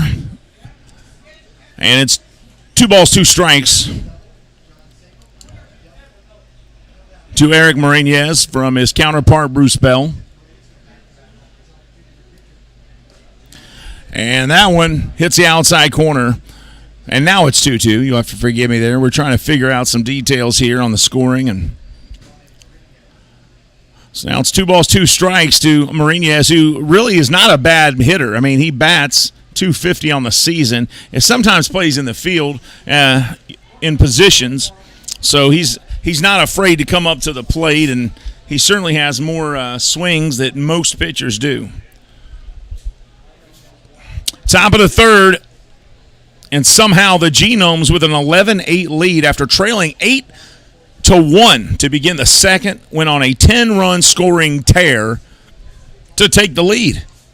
I mean, my goodness. I don't think I've seen the team score 10 runs in one inning in a long time. I mean, I'd have to go back 20 years when the Reds lost to the Brewers 12-11, and the Brewers scored all 12 runs in the bottom of the ninth. The payoff pitch fouled out of play by Mourinez. I bet this year that's probably the record, 10 runs in one inning in the Atlantic League. Is there any way we can find that out? Not easily. No. Here's the payoff pitch. And this one hit up into the air. Shallow left field coming in, and making the catch there is Felix P.A. for out number 1. So 1 up, 1 down, and Ryan Gonzalez comes back up. You know, it's funny that both the DHs today did their job. I mean, Ramon Osuna hit a home run, and Chris Davis hit a home run. So both DHs do what they're supposed to do.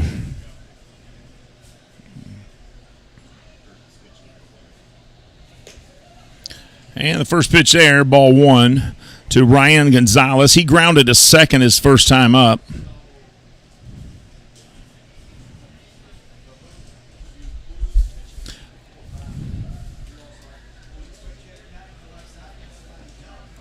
And that one in there, strike 1. 1 ball, 1 strike to Gonzalez. A .218 hitter on the season. No home runs to speak of yet. 7 RBIs.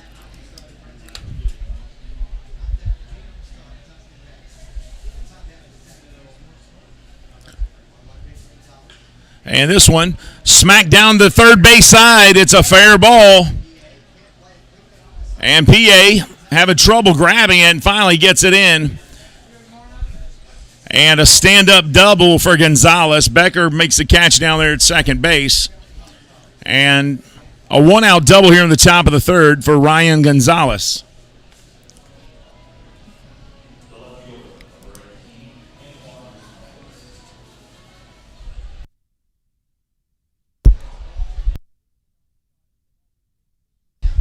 Antoine Duplantis coming back to the plate. This will be his third trip to the plate in 3 innings. He doubled to right his first time up and got the scoring going in the game as he scored the first run of the game as well. And this pitch gets away from Velo. He's able to chase it down before Gonzalez has time to run to third. And Gonzalez, as you see, back at second base. And there's a good look at Derek Whitfield, the first base umpire. Darnell raised at third base.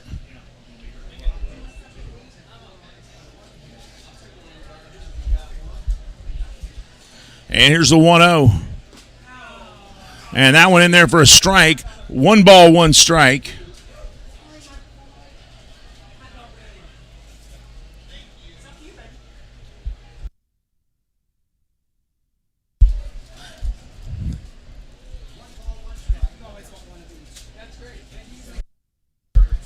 And now he'll get back on the mound. Bell took a second, stepped off.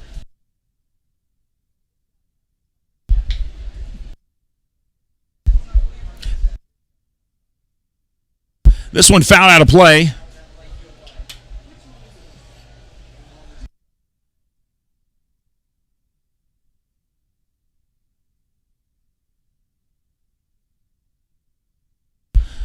One ball, 2 strikes.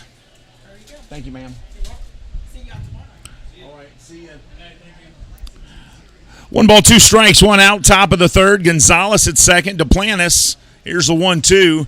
And this one's fouled back as well. Count stays 1-2.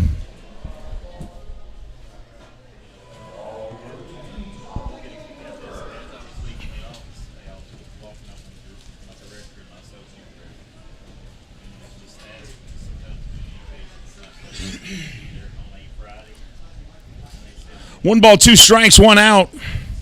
Duplantis, 293 average with 7 home runs. Here's the 1-2. Inside, and it's 2-2.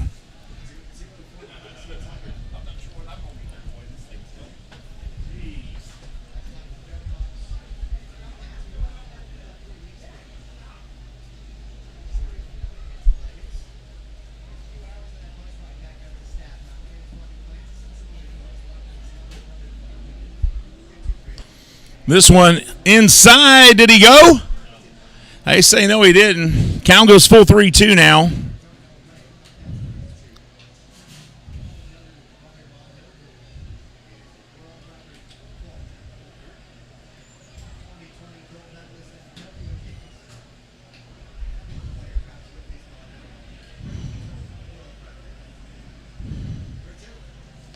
Swing and a miss and a strikeout for Bell. And that's the first strikeout for either team tonight.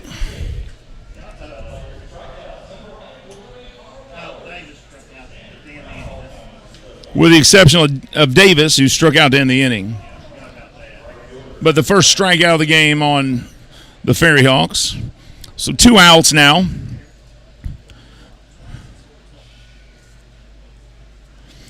Joseph Monhay has walked both times to the plate tonight. And now he's hit by a pitch. So he's reached base all 3 times, but not because of anything he did. And boy, you could tell he didn't like that. He picked up the ball and threw it off the field.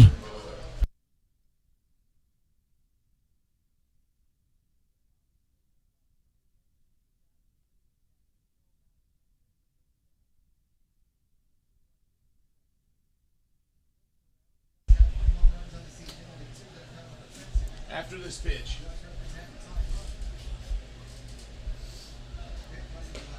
And this pitch is in there. Strike 1 to Dilson Herrera. He's saying, hey, it hit me right there on the shoulder. Telling the guys in the dugout. Runners at first and second now. 2 outs. Dilson Herrera at the plate, 248 average. This one misses. 1 ball, 1 strike. Herrera doubled to left last time up. Castillo is on deck. Genomes just a couple strikes from getting out of this inning. Swing and a miss here. Big swing by Dilson Herrera. Boy, he was mad he didn't get a hold of that because he knew he had something special if he did.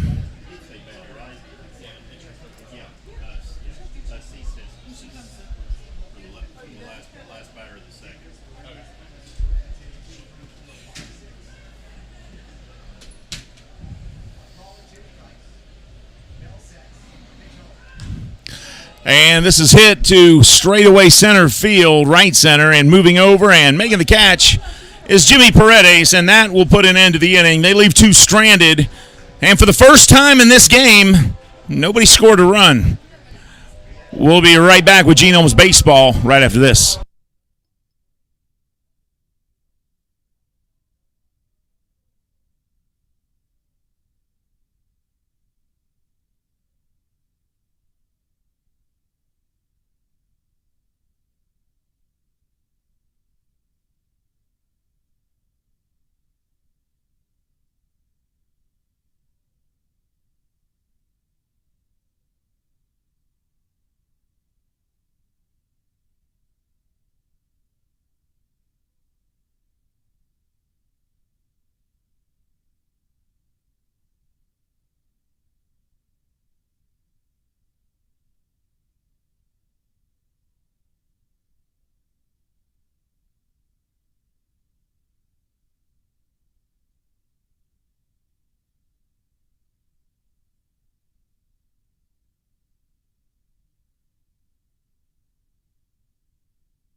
Bottom of the third inning here at Wild Hill Field in Lexington, Kentucky. Jimmy Paredes steps up.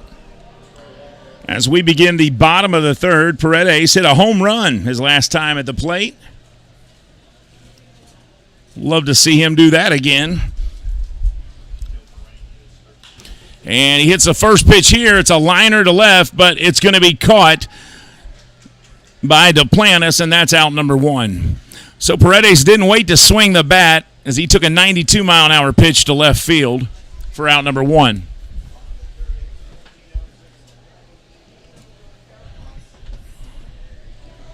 And Felix P.A. comes up.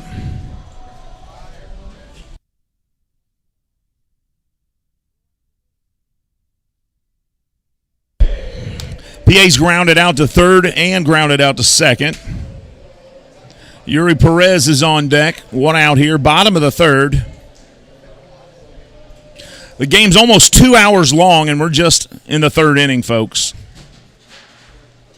I hope you like breakfast food. First pitch here, strike one to P.A.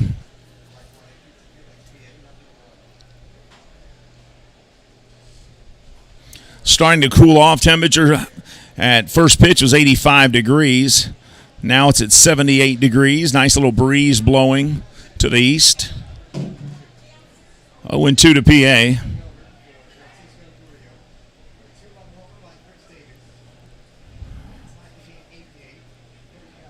Here's the 0-2. And P.A. hits this one also to left field, a high into the sky, not deep. And Duplantis settles under that and makes the catch for out number two. 2 up, 2 down for Mourinez, so the fireworks early have slowed down a bit here in the third. And Yuri Perez comes back up. He is 1 for 2 tonight. He doubled his first time up to left field and flew out to right.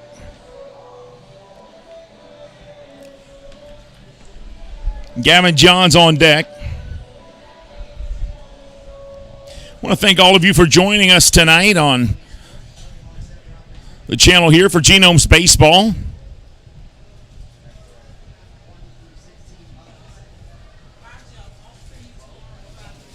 First pitch there misses. Counts 1-0. You could be anywhere in the world, but you're here with us, and we appreciate that. And I know the Genomes players do as well. And that one in there for strike one at 92 miles an hour. There's a good look at Eric Mourinez. His hair matches the color on the jersey there, that little light kind of paisley orange. 1 ball, 1 strike.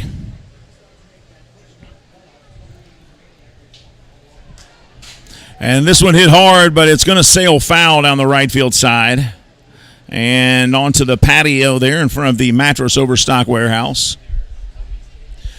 Big group out there on the Pepsi party deck tonight has seen plenty of action.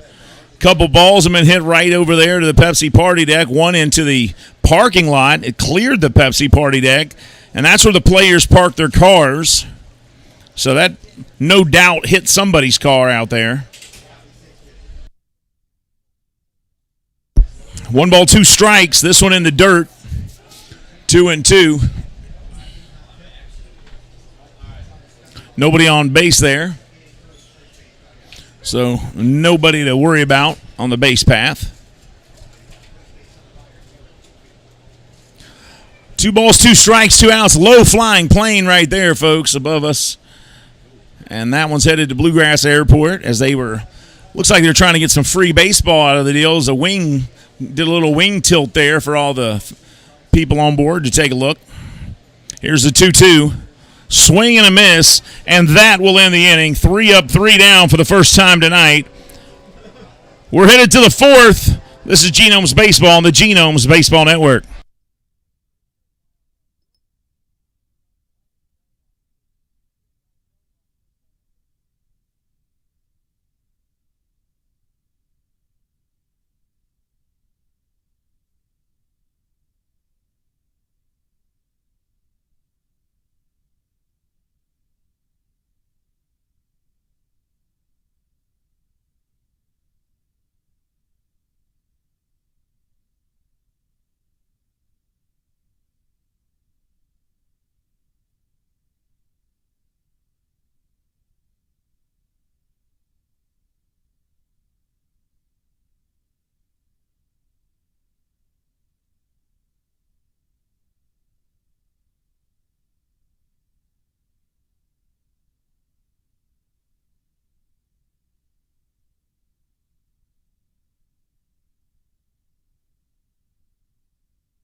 Gabriel Moya will start things off here in the top of the 4th inning for the Genomes as he replaces Bruce Bell, who replaced Dustin Beggs.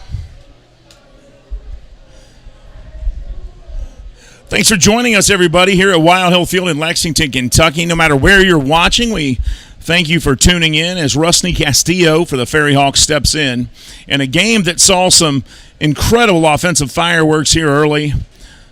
And we stand at 11-8 here in the 4th. And this pitch misses outside from Moya, ball 1.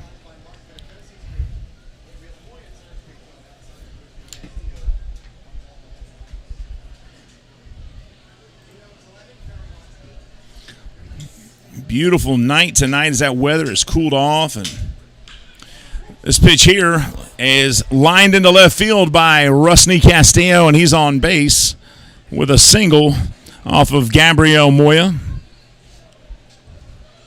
Gabriel Moya's nickname is Little Guardado.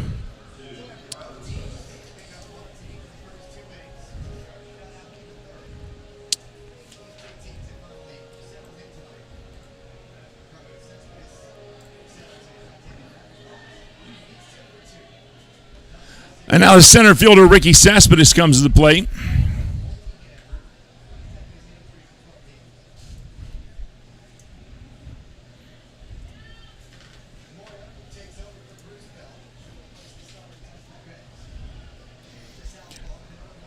Lefty on lefty here.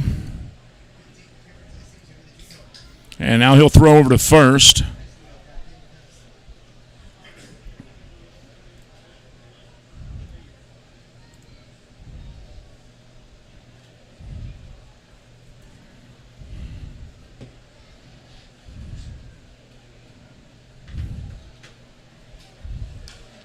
First pitch here, fouled out of play, strike one. Good effort there by the Genomes third baseman, Gavin Johns, trying to chase that one down. To no avail, though, as it gets into the stands a few rows deep.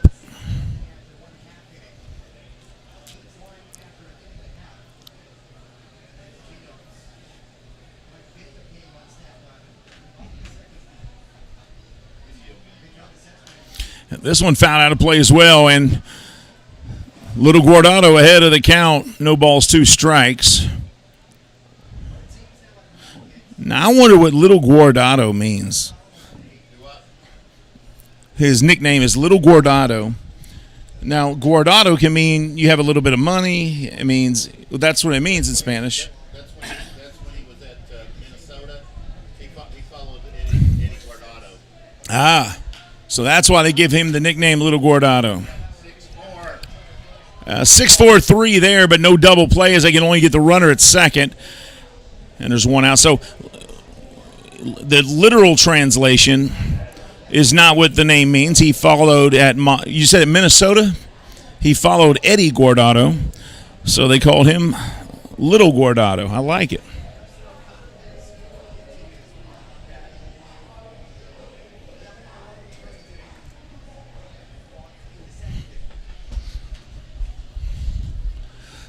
One out here at Wild Hill Field. Now, there's a huge section of people over here to my right. They have filled the entire section.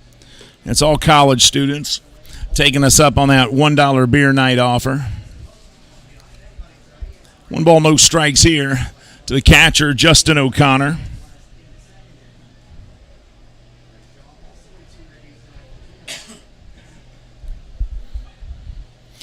One on, one out.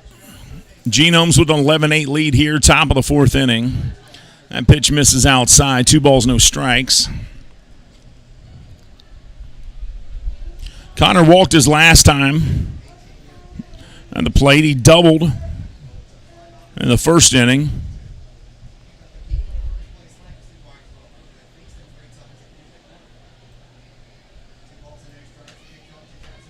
And this one fouled back. 2 balls, 1 strike. My goodness, we've seen a lot of offense this game. I would not have believed you if you told me what was going to happen tonight. I said, well, I'll have to see that for myself.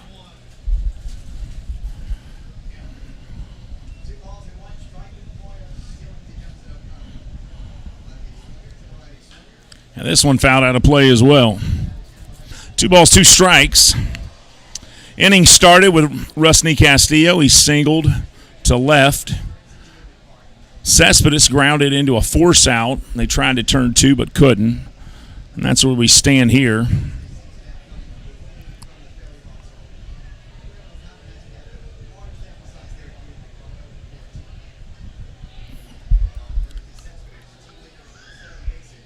And that pitch upstairs. Count full now to Justin O'Connor, the catcher.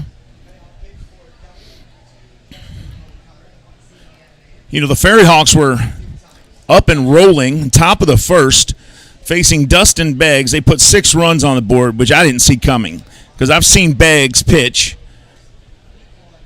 6 no-hit innings the last time I saw him pitch.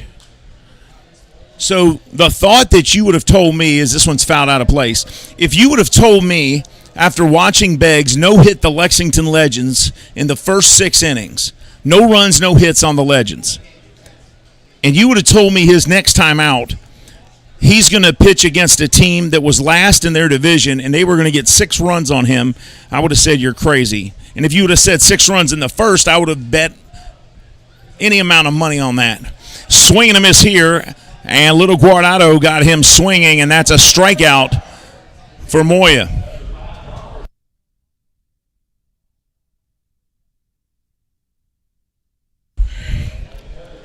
But there's no way I would have believed you. Then the Genomes get a run in the bottom of the first, so we head to the second inning. They're down 6-1, and then the FerryHawks put 2 more runs on the board, and they lead 8-1. After an inning and a half, a team that was last in their division in the first half has the Genomes down 8-1 to begin the bottom of the second. And before they could even get a single out on the Genomes in the bottom of the second, the Genomes had taken the lead back. Are you kidding me? And now they lead 11-8 here in the fourth. 19 runs scored on 18 hits here tonight. And we haven't even played 4 innings. 19 runs in 3 innings, folks. 1 ball, 1 strike here.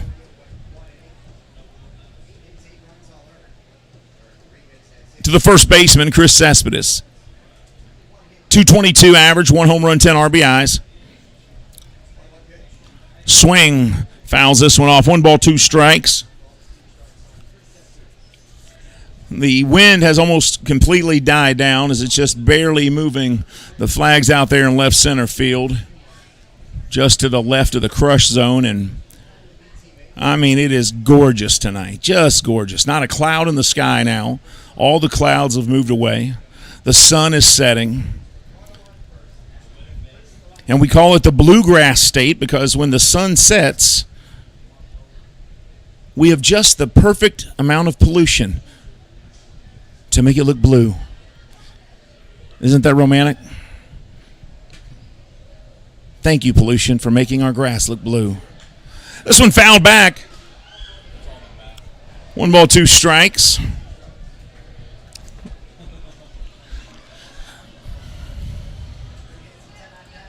Two outs, 1-2 count here on the first baseman, Chris Cespedes, the cousin of center fielder Rick Cespedes.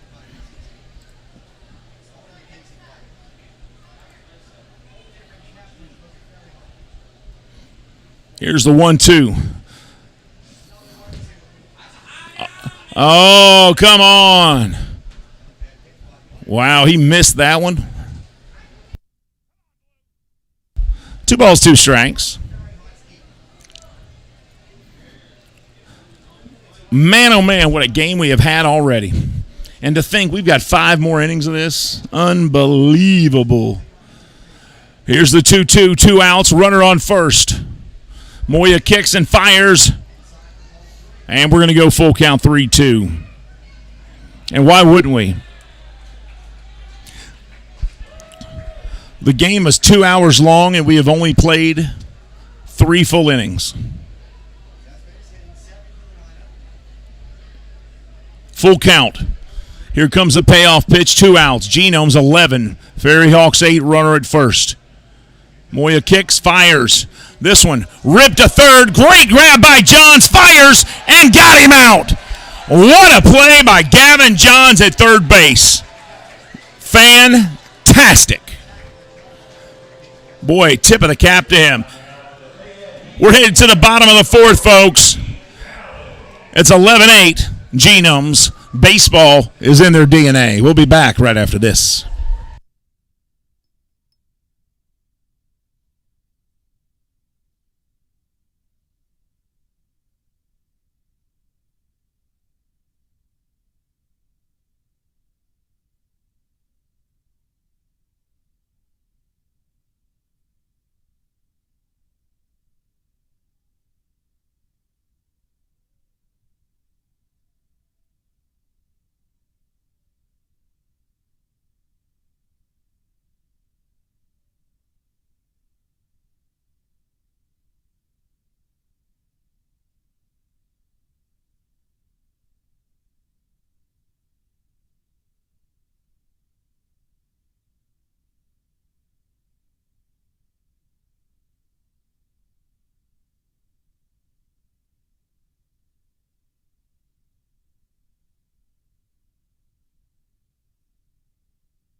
Here's Gavin Johns at the plate. He made that incredible play to end the top half of the fourth.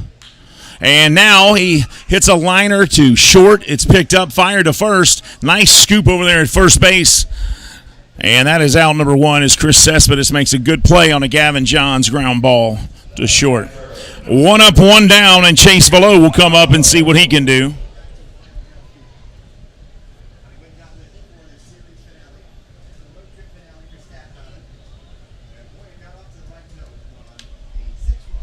Chase Below comes up here. He was hit by a pitch his last time to the plate, as was Gavin Johns. And the first pitch here, he fouls off, strike one.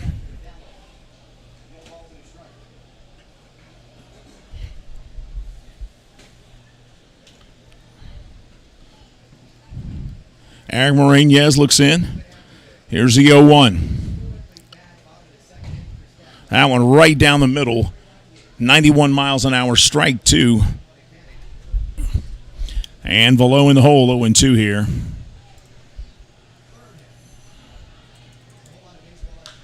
And this one hit hard by Below, and it's going to sail foul. If he straightens that out, that will extend this lead, folks. That was hit a long way to left.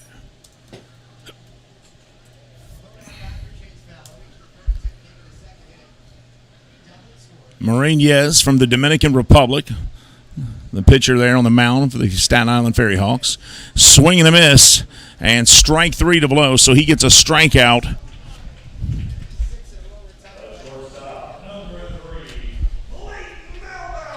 And now Clayton Melbauer comes up. He's singled to center and walked so far tonight.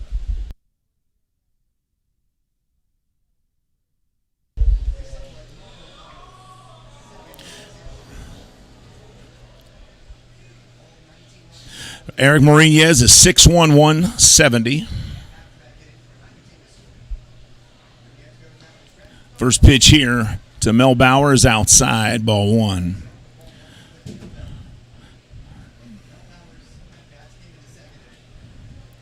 He was in the A's organization for a while. That pitch is outside as well. 2 balls, no strikes.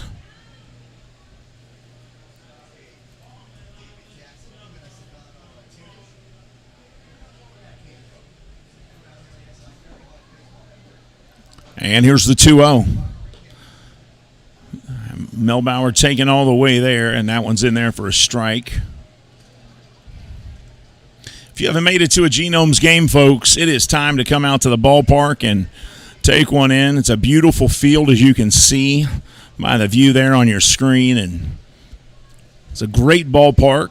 It's 20 years old. Swing and a miss here. Counts 2-2 now. But just a great ballpark, a fun, family-friendly environment. And here's Melbauer, the 24-year-old, at the plate. 2 balls, 2 strikes. And this pitch is outside. Count goes full. Now think about this. Clayton Melbauer was playing college baseball for Bellarmine, which is in Louisville, Kentucky, this spring. Back in April, he was in his college baseball uniform, and now he's getting paid to play. That's got to feel good. Full count. Here's the payoff. And this one chopped over towards first. And the first baseman loses it. Cespedes drops it. And Melbauer hustles it out. And he's rewarded for it because he's on base safely with a single.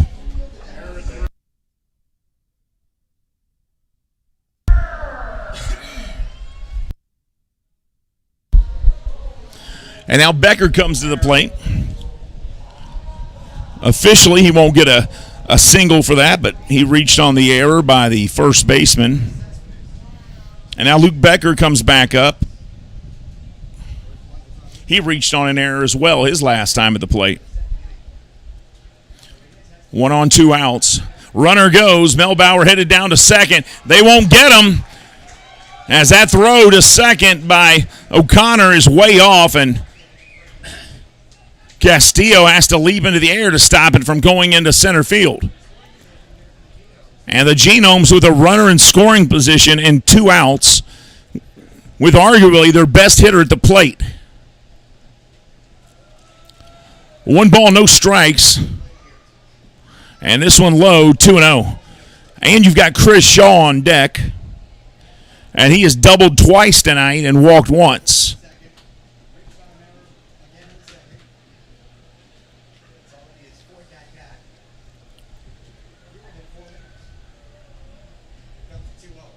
And this one ripped to first and picked up by Cespedes this time, and no mistakes made. He touches the bag.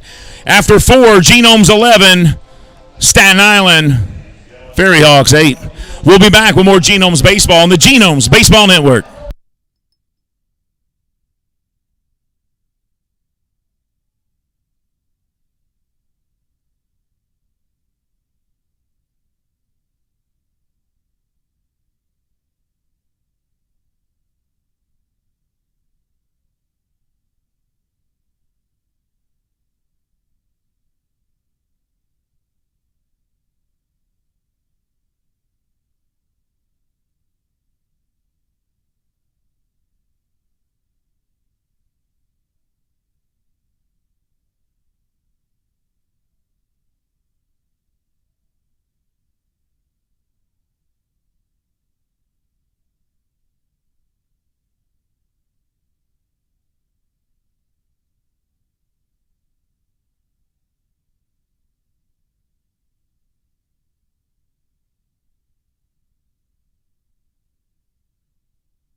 We're ready to start the 5th inning here as the pitcher, Eric Mariñez, makes his second trip to the plate. And Joe Henry Herrera on the mound for the Genomes. He replaces Gabriel Moya.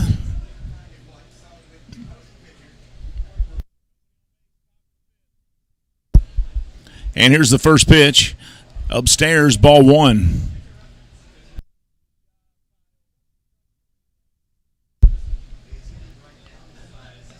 1 ball, no strikes.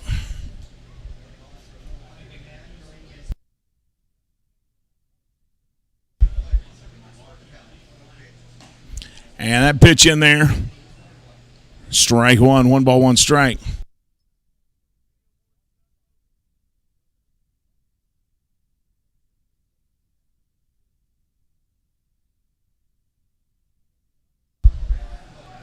Here's the 1-1 from Herrera outside. 2 balls, 1 strike.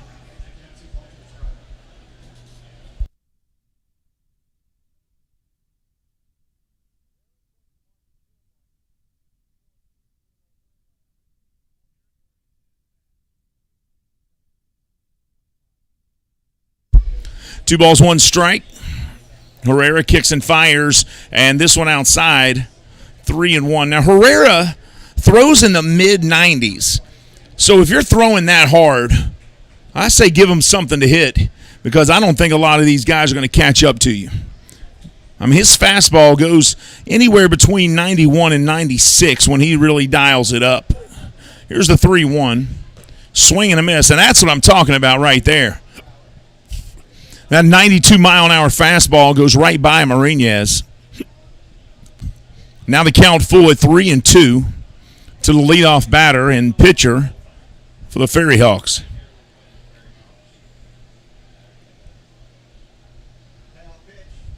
And the payoff pitch is hit up the middle. So Marinez gets on base with a single. Yuri Perez fields it, throws it in. And Becker makes the catch, gives it to Melbauer, and back over to Herrera. So leadoff batter on base for the FerryHawks.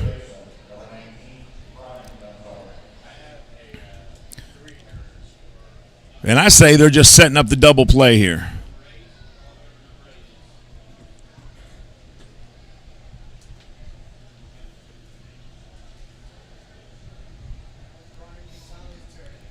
Ryan Gonzalez back to the plate here. Top of the order on deck to Plantis in the on-deck circle. Strike one to Gonzalez. He's 1 for 2 tonight. 228 average on the season.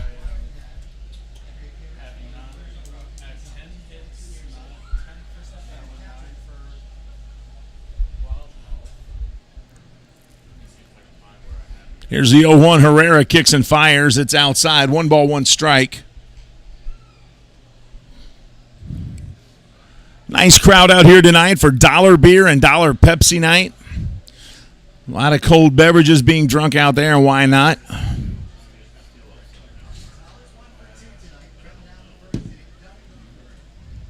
Here's the 1-1. Swing and a miss. And it's 1-2 now to Gonzalez.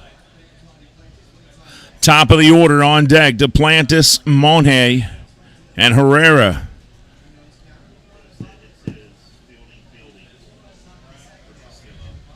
No wind whatsoever. Nice cool temperature. It feels good. And now timeout called by Gonzalez. 78 degrees, clear. It's going to get down tonight all the way down to 67. And tomorrow, this one outside, 2 balls, 2 strikes. These teams will not play each other tomorrow as Staten Island heads back home after a 9-game road trip.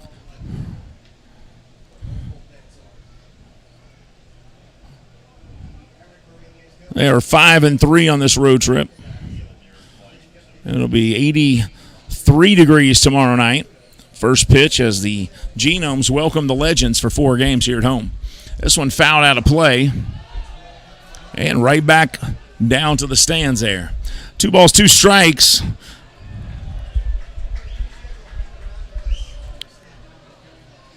Top of the 5th. And this game got off to a racing start as the 2 teams combined for 19 runs in the first 2 innings.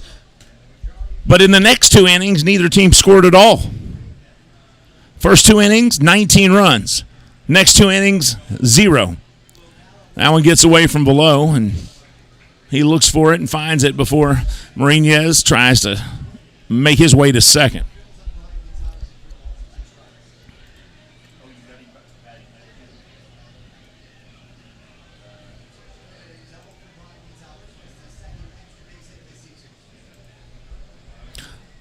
Here comes the payoff pitch from Herrera. Full count. Swing and a miss. And that's another strikeout for Herrera. Or his first of the game, actually, but another one for the Genomes pitchers. And the first time tonight that Gonzalez has been struck out. And now for the 4th time tonight, here's Antoine Duplantis.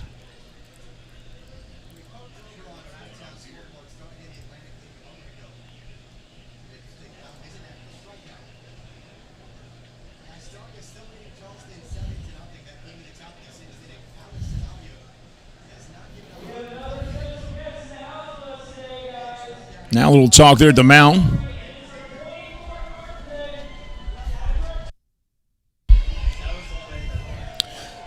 So it's time for fifth inning trivia. Get your thinking caps on, folks. What minor league baseball team set a new record in 2011 for the most consecutive sellouts? What minor league baseball team in 2011 set a new team record for most consecutive sellouts?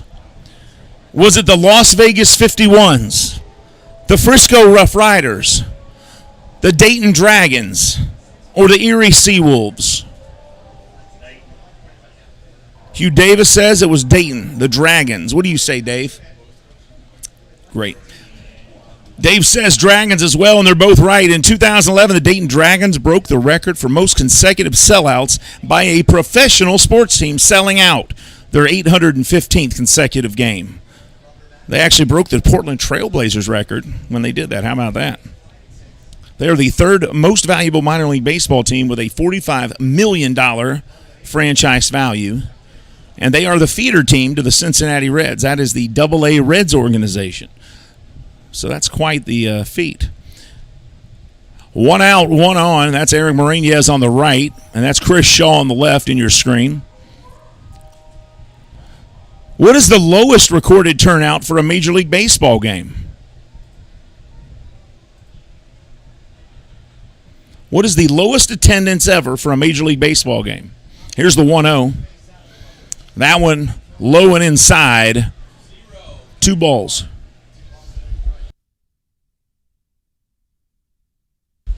All right, so Microphone Mike is our DJ tonight. He's normally a on-field entertainer, as well as a number of other things that he's done over the last 20 years as part of the Legends organization. Tonight he is DJing. He says on the 2-0 pitch, this one dribbles into right field for a base hit, and now runners at first and second, 1 out. Eric Morainez falls to the ground as he rounds second. He loses his footing. So 2 on, 1 out, top of the fifth now for the FerryHawks, and now Joe Henry Herrera's got to work his way out of a 1-out jam here with 2 on. And Microphone Mike is right. 0 is the lowest attendance ever, and he even had the spot. Nobody showed up for a game between the Baltimore Orioles and the Chicago White Sox on April 29th, 2015, because the game was closed to spectators due to safety reasons during the 2015 Baltimore protests. So they closed the stadium so that there would be nobody in danger of being hurt around the stadium during the protests.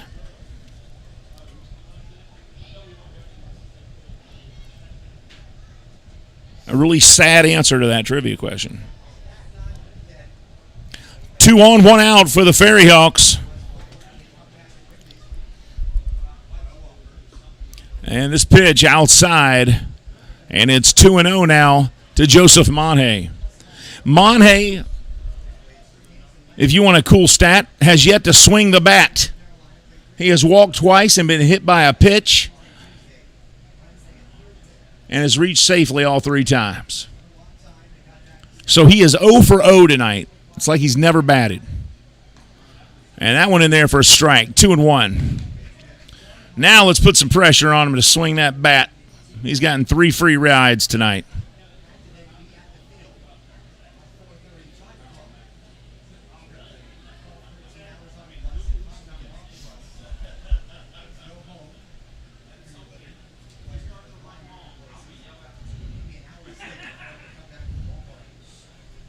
That one misses. 3 balls, 1 strike now.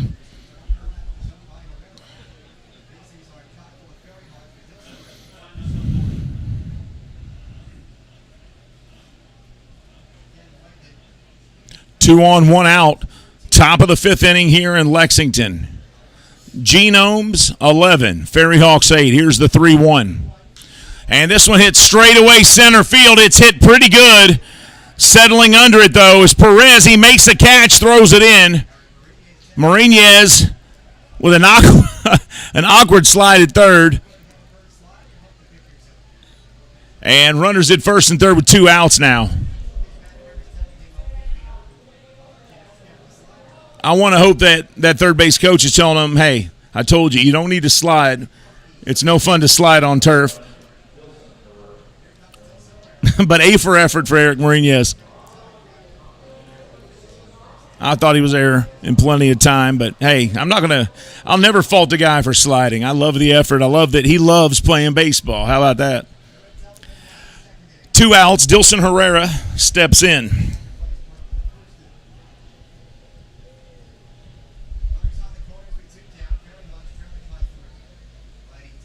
His first pitch here to Herrera is outside.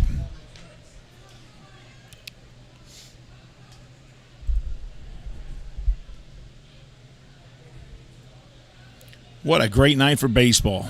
I mean, just beautiful. I can't stop saying it because it's true.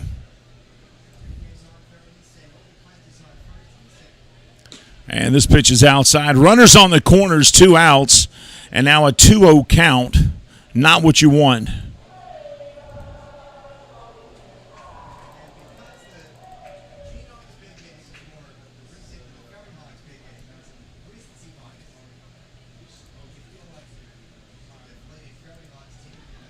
Two-0 count here to Dilson Herrera, who was 1 for 2 tonight, 247 on the season. Herrera kicks and fires, and this one fouled back for strike 1.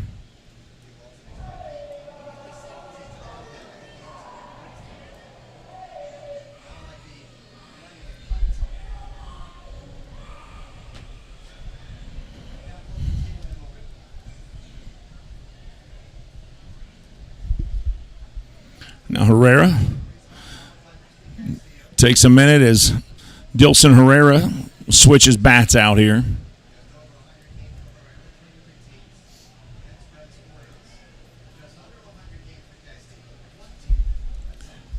And we're ready for action here. Here's the 2-1. 2 on, 2 out. Herrera kicks and fires.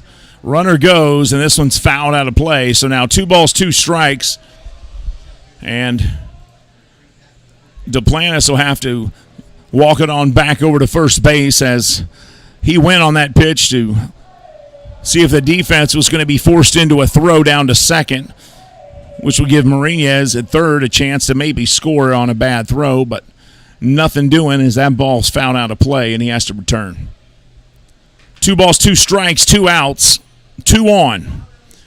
Genomes lead by 3, but the tying run for the FerryHawks is at the plate.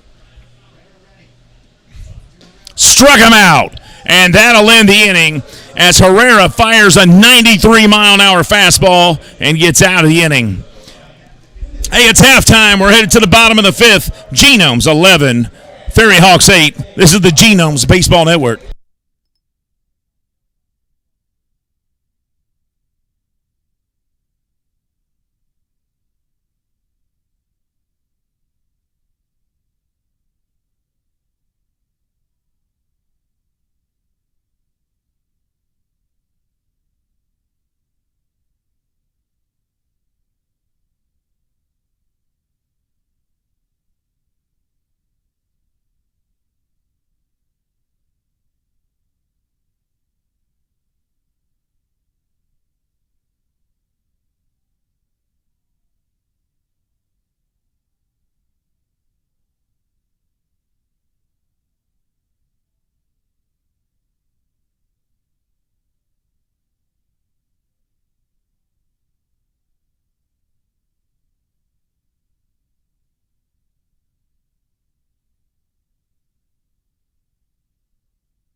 Bottom of the fifth inning. Genomes lead here 11-8.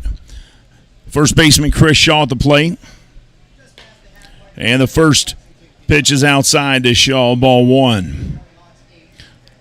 Shaw walked his last time to the plate and has doubled twice. So 2 for 2 for Shaw tonight with 2 doubles. That's a pretty good line. He hits this one high into the sky, but playable as the left fielder Duplantis comes over and makes the catch in front of the Benjamin Moore sign, and that's the first time he's been retired tonight, and that's out number 1.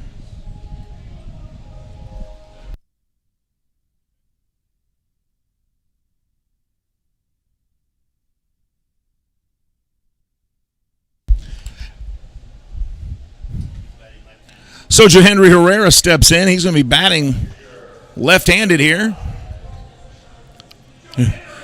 Who knew?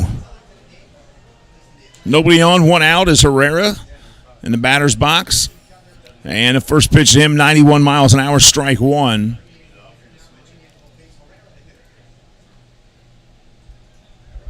Martinez with 3 strikeouts since he entered the game, 5.69 ERA on the season. Herrera swings and hits this one foul.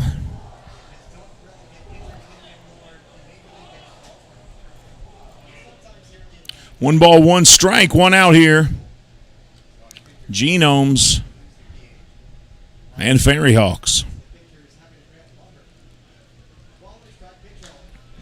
Herrera swings at this one. 91 mile an hour fastball and fouls that one off as well. 1 ball, 2 strikes.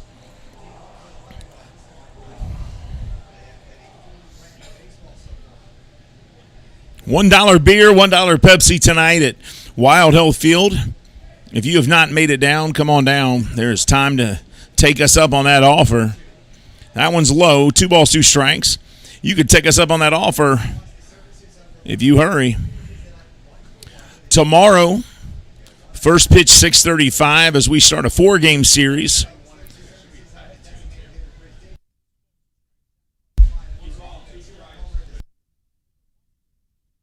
This one grounded to the first baseman, and that struck him out. Or he grounded out. Excuse me, didn't strike him out. Grounded out. So 2 up, 2 down so far.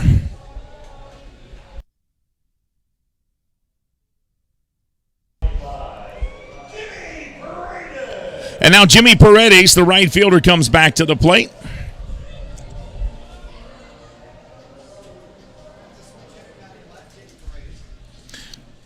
And Paredes batting from the left side, facing the right-handed Martinez. And the first pitch low and inside, ball 1. 2 up, 2 down so far. Shortstop playing almost right on top of second base, number 9 there in your screen. That is Castillo. Jimmy Paredes fouls that pitch off. 1 ball, 2 strikes. Castillo lead things off in the top of the 6th for the FerryHawks.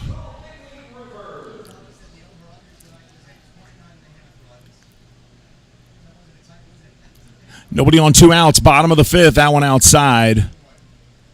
2 balls, 1 strikes. 2 balls, 1 strike. I guess I should use the correct plural or non-plural there. I use the singular strike. Swing and a miss from JP. Strike 2. 2 balls, 2 strikes. Paredes, 279 batting average, 15 home runs, 55 RBIs. An 836 OPS, which is a big, fat number. He hits for power. He hits for average. And this one outside, count full now, 3-2. Anytime a guy hits for power and hits for average, he is an asset to your team. And Paredes is certainly that.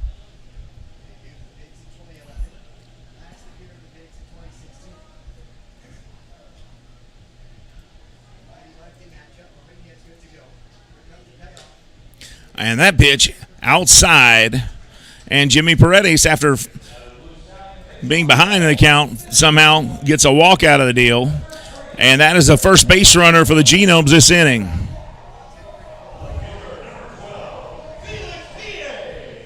And Felix P.A. will come up to the plate with 2 outs and 1 on. And that leads us to the 5th inning trivia question. Who was the first Major League Baseball player to hit 4 home runs in a single game? The very first one to hit 4 home runs in one game. If you know who that is, you win. This one hit to right field, and that will end the inning as PA lines out to Monte. After 5, Genomes 11, FerryHawks 8.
Rusney Castillo will lead things off here in the top of the 6th inning. And he'll face the new pitcher on the bump for the Genomes. That is Robbie Ross, the former Boston Red Sox hurler.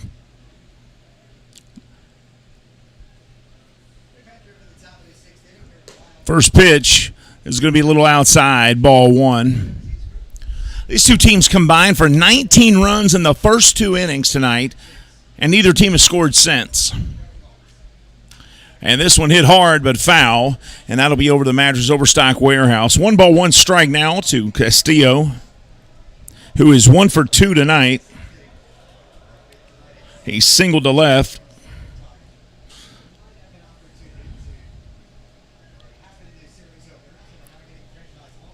This one fouled off as well. 1 ball, 2 strikes.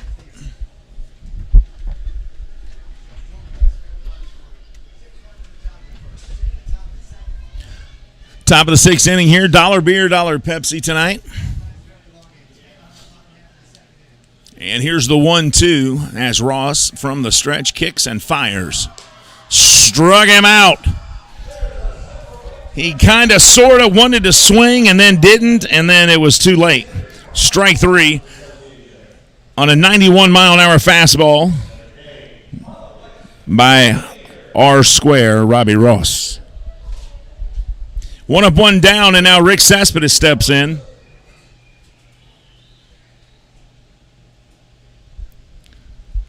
Five strikeouts for Genomes pitchers tonight. And this one popped up into the air, and it's foul.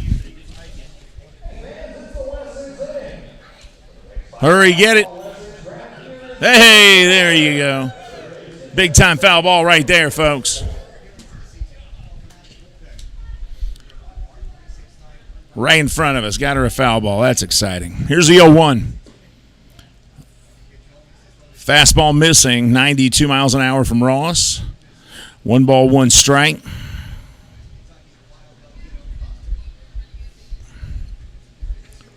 One and one. And this one, a chopper over to short, picked up, fired to first, and nice scoop by Chris Shaw at first. Melbauer throws him out, 2 up, 2 down. As you watch a replay here, watch this scoop by Shaw. Bop, got it.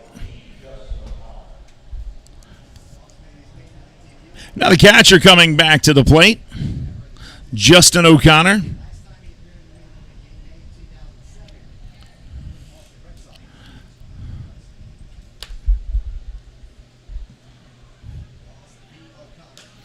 And this one hit foul into the stands.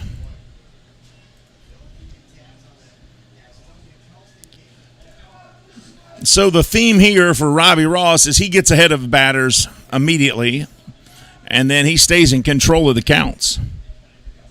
He seems to do that a lot. That one outside, 1 ball, 1 strike. You get ahead of him in the count, you throw a first pitch strike, and somehow you stay in charge of that at bat. Justin O'Connor, 6', 200-pounder, was drafted in 2010 in the first round. Strike 2. The catcher there at the plate was drafted in the first round in the 2010 Major League Baseball draft, the 31st pick overall. Played his high school ball at Cowan High School in Muncie, Indiana.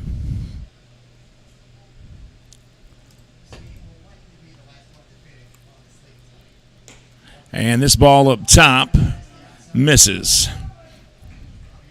He has not yet made it to the majors, but he has had a nice career getting paid to play baseball. Strike 3, and Ross gets another strikeout. We're headed to the bottom of the 6th. The Genomes lead here 11-8. We'll be back with more Genomes baseball right after this.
So the trivia question, who was the first Major League Baseball player to hit 4 home runs in one game? Your choices were Lou Gehrig, Babe Ruth, Ed Delonte, or Bobby Lowe. Bobby Lowe did it in 1894. He was with the Boston Bean Eaters, and he hit 4 home runs in one game. The unlucky opposing pitcher that night was Elton Chamberlain of the Cincinnati Reds. And now Yuri Perez comes up to the plate as we begin the bottom of the 6th. And the first pitch to him, a swing and a miss, strike 1. Joe Kuzia on the mound, the hard-throwing right-hander. Perez 1 for 3 tonight. And this one chopped. Picked up by the pitcher, and Perez will run it out for a base hit. A little chopper on a 92-mile-an-hour fastball, and Perez gets down the line before they have a chance to get him.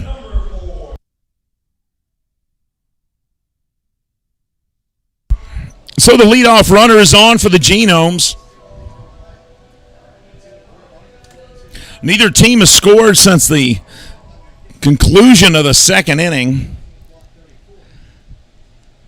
Genomes absolutely exploded in the bottom of the second. 10 runs. I mean, everybody batted. Throw over to first, they don't get him, and the ball gets away from the first baseman. Perez stays where he's at.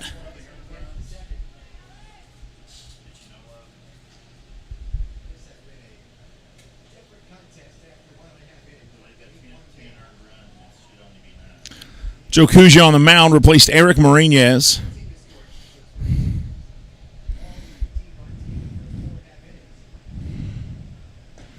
And that one in there for a strike. 0-1 the count to Gavin Johns.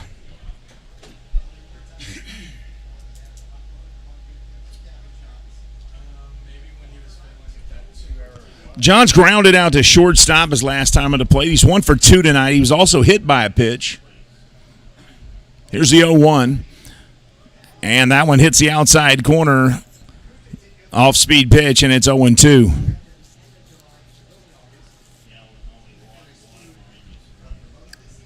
No balls, 2 strikes. Nobody out bottom of the 6th inning. Genomes lead here 11-8 on the FerryHawks. Kuzia from the stretch. Checks his runner. Now kicks and fires. And this one hit a line drive right field and a running catch by Monte in right. And that sends Perez back to first base. And Johns will be out on a fly to right.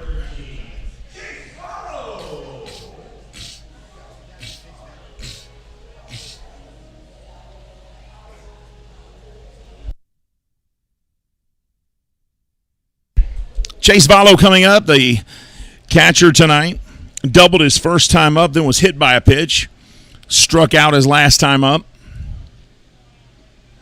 Batting .201, 11 home runs, 29 RBIs. And the first pitch to him in there, strike 1. Perez at first, 1 on, 1 out for Vallo.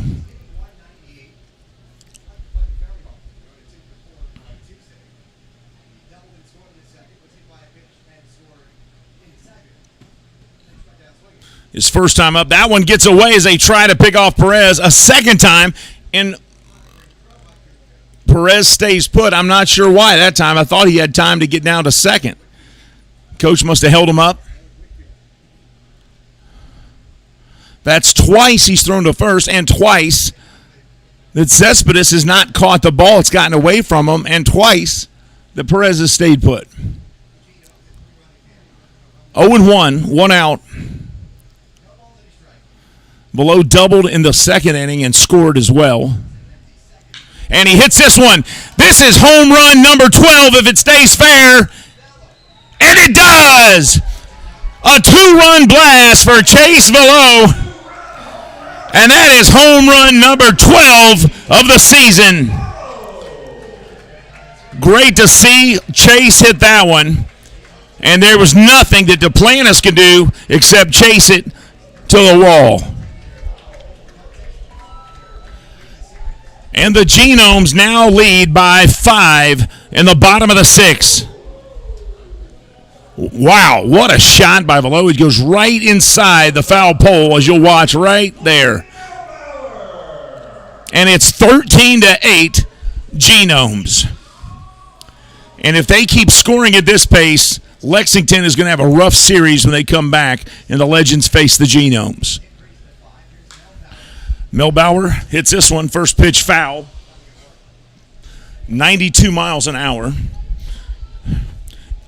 You can bet the Genomes on their mind is getting even with the Legends, who swept the Genomes for the first time this year prior to taking off on their short road trip. Here's the 0-1. That one in there, strike 2.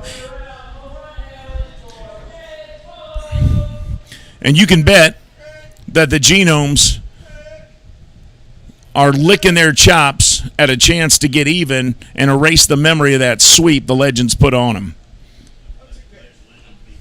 Curveball misses. 1 ball, 2 strikes now.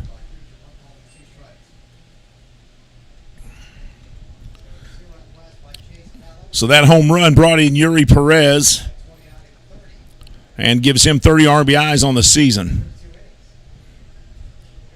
That one over Clayton Melbauer's head as he lost control of that pitch. And literally, Melbauer ducked, and it went behind him almost. So 2 balls, 2 strikes.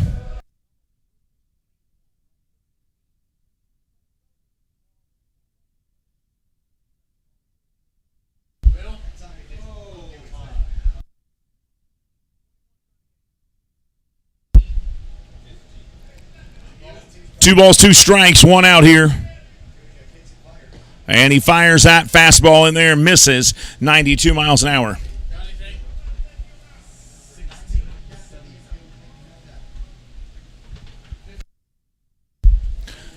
Official attendance tonight for the Titanic struggle between the Genomes and the FerryHawks, 1,593. Again, attendance tonight, 1,593. That's a lot of $1 beers and a lot of $1 Pepsis tonight, folks. This one fouled back by Melbauer. He stays alive. He's 1 for 2 tonight. Count full.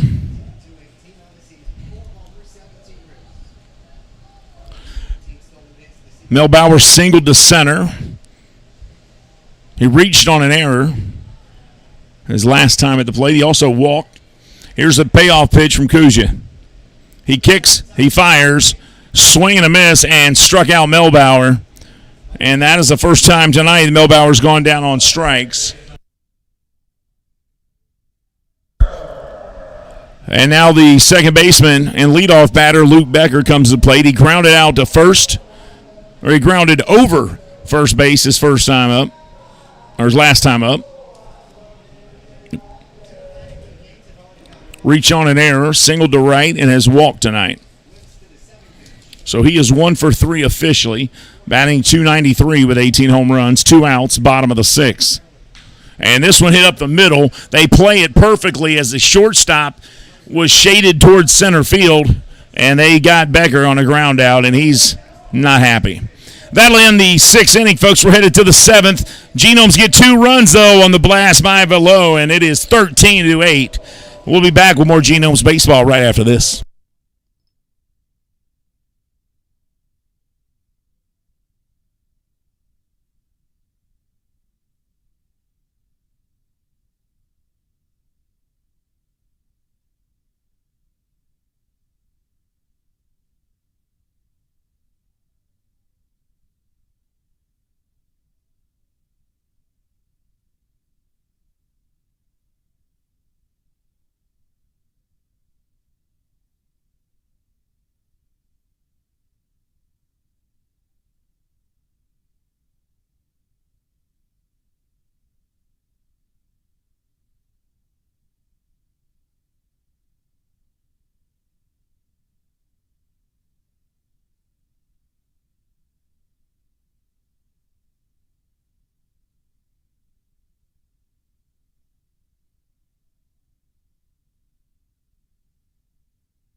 We're 2/3 of the way there, folks.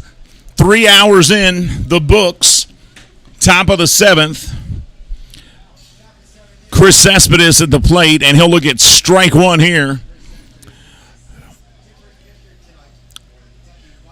And the 6th different pitcher on the mound for the Genomes. And that one in there for strike two. So quickly, no balls, 2 strikes. As Josh Martin on the mound for the Genomes. Ahead of C-Square, Chris Cespedes. And Cespedes just waited out 2 pitches and then lined one into left, and he's going to go for 2 here. The throw coming, and he's in there safe. Becker stays with him. He's off the bag. It looked like he came off the bag, and Becker still had the tag on him. Maybe see the replay on the tag there. Let's see if he was off the bag here. Right here. Now see if he comes off right there. Oh, you got to be kidding me. I thought he had him.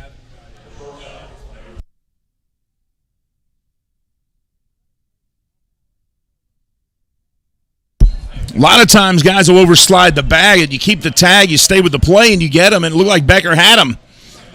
Looks like he had overslid, and Becker still had the tag on him. But you know what? I didn't see it. I'm not down on the field, so I'll respect the call by Darnell Ray. 1 on, 2nd, nobody out. And first pitch here, strike 1 to Marinez, the pitcher. And actually, this is the shortstop, not the pitcher. And Marinez, so he was the pitcher, but now he's the shortstop. So I didn't have it wrong. But I had the position mixed up because they moved him from pitcher to short, and they're going to keep his bat in the lineup.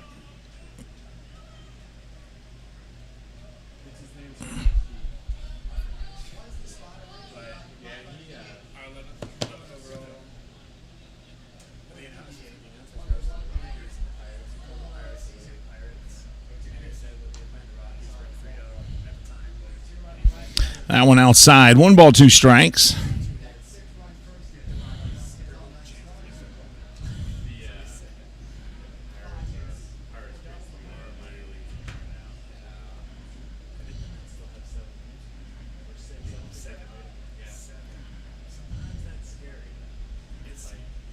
One ball, 2 strikes. This one chopped foul. Count stays the same.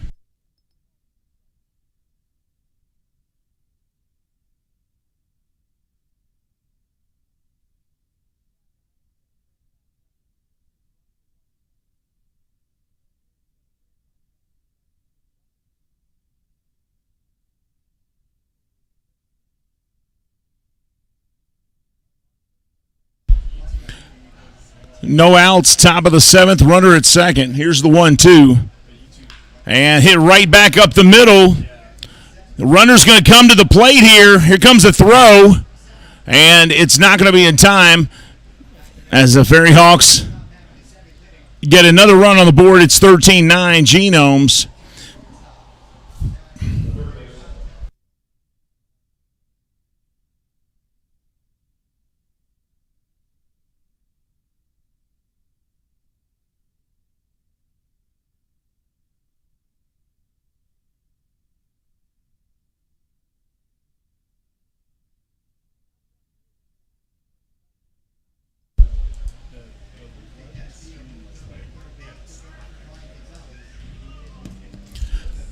One on, nobody out, top of the 7th. Here's the pitcher, Joe Kuzia. First pitch to him. He shows bunt, and he fouls off the pitch on a bunt attempt here. Runner at first. 1 run scored already, nobody out. As the FerryHawks looking to work themselves back into this game and close things up here a little tighter as we get closer to the 9th inning. Genomes certainly went on a tear themselves. Kuzia showing bunt again. Martin fires it in there, and it's off of Kuzia's bat for strike 2. Mourinez at first.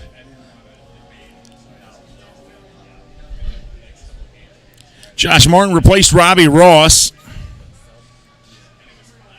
Top of the order up for the FerryHawks. Duplantis on deck. Monhe in the hole. And Coogee will show bunt again. And here's the 0-2. And he gets this bunt down, picked up, and fired to first. Martin gets the out, but the runner does advance to second. So Coogee did his job and moved the runner along.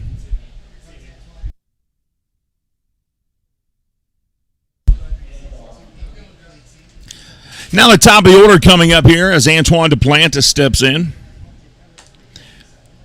And this is his 5th trip to the plate tonight.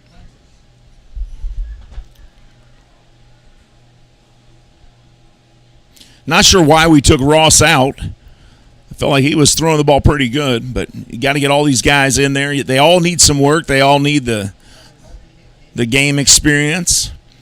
So this one hit to straightaway center, coming in and not able to make the catch. Perez, it falls in front of him for a base hit. So 3 of 4 runners have reached safely and a run is scored.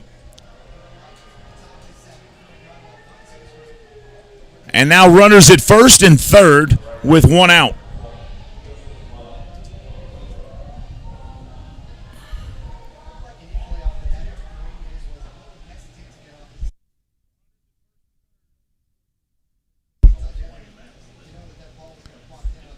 So Duplantis at first, Mourinez at third, and here's Monhe at the plate.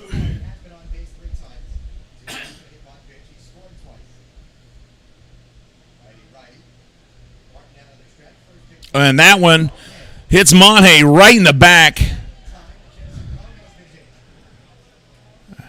And that was a 90-mile-an-hour fastball just about that hit Monhe right in the lower part of his back. And the strange part is that's the second time he's been hit tonight. That's the 4th batter hit tonight. Gavin Johns and Chase Velo both were hit by pitches tonight. And twice Joseph Monhe has been hit. And that loads the bases. And Dilson Herrera is the tying run, the potential tying run at the plate. And he does have light tower power.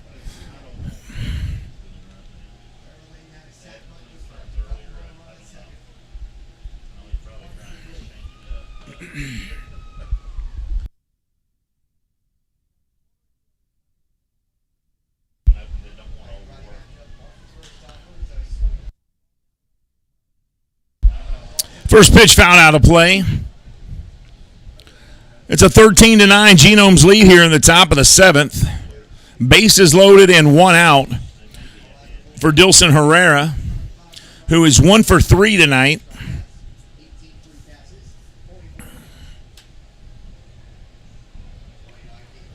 He doubled to left earlier in the game and scored.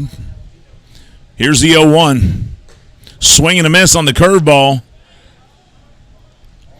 No balls, 2 strikes now.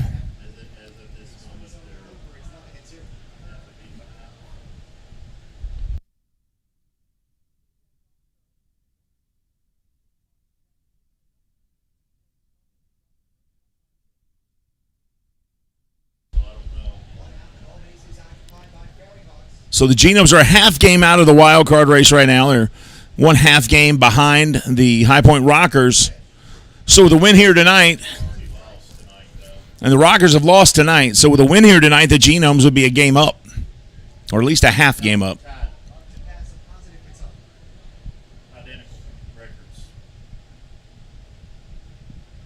And so they would have identical records. So, yep, so they'd be tied up. So with a win here tonight, they'll be tied for first in the wild card race. This one, foul. Just missed going down the first base line. 1 ball, 2 strikes. Josh Martin still ahead of the count with 1 out. Bases loaded. He's in a bit of a jam here. Martin replaced Robbie Ross, who retired 2 out of 3 striking out. 2 of the 3 batters.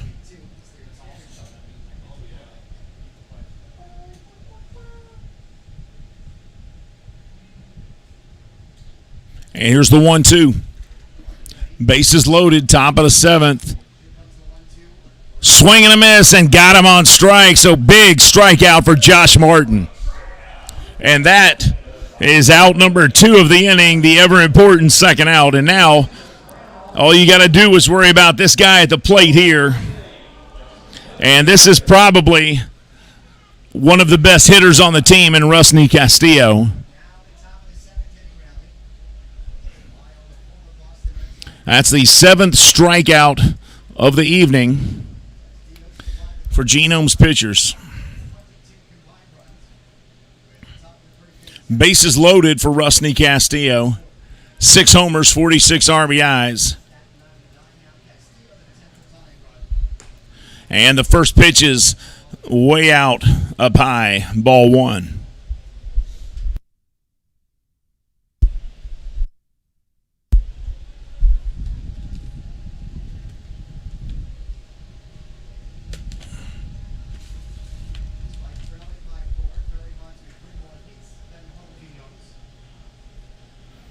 Here's the 1-0. And he swings and fouls it off. 1 ball, 1 strike.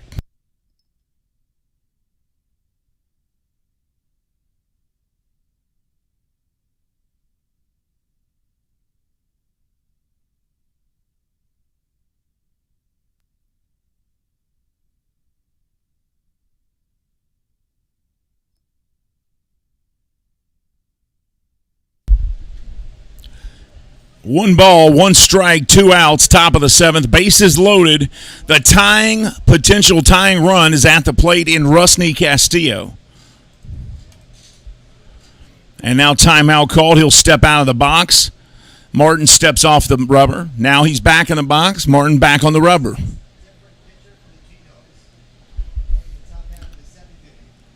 Here's the 1-1. That one low in the dirt. 2 balls, 1 strike.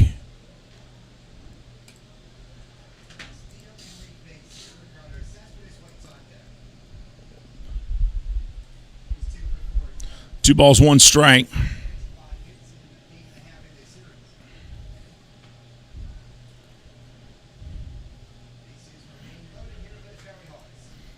Bases loaded, 2-1.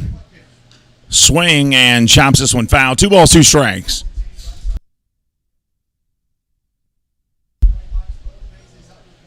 And now Josh Martin is 1 strike away from getting out of a bases-loaded jam here in the top of the 7th.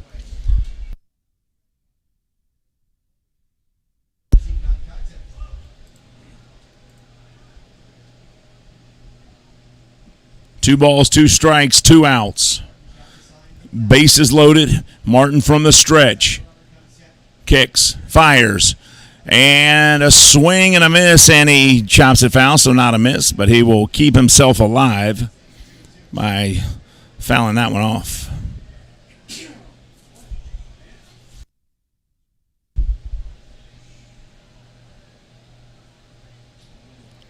What a game we have had here tonight, folks.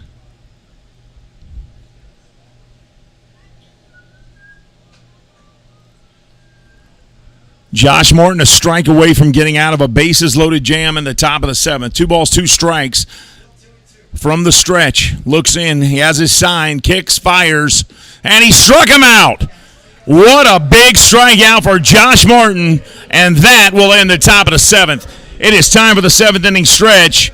Genomes lead 13-9. We'll be back with more Genomes Baseball on the Genomes Baseball Network.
Bottom of the 7th, Chris Shaw will start things off for the Genomes as they lead here with 2.5 innings to go, 13-9.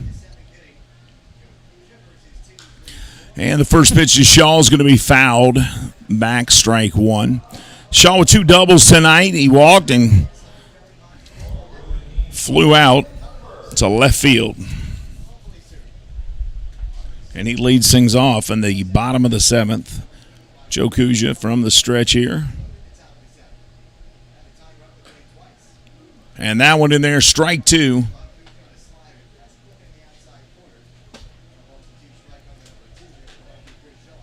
Oh and 2.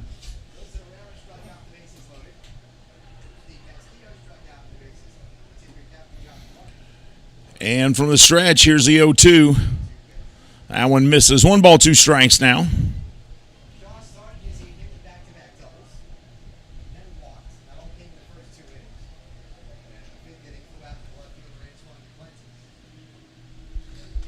Bottom of the 7th, here's the 1-2.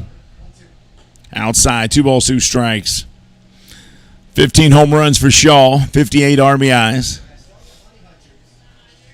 267 average for the first baseman and sometimes left fielder. Here's the 2-2. Outside, count full now, 3-2. So Kuja, after being ahead, is now at a full count with Shaw. Dollar Beer Night has gone over very well here. A lot of fans are happy. And this one outside, and Shaw will walk for the second time tonight. So the leadoff batter is on for the Genomes.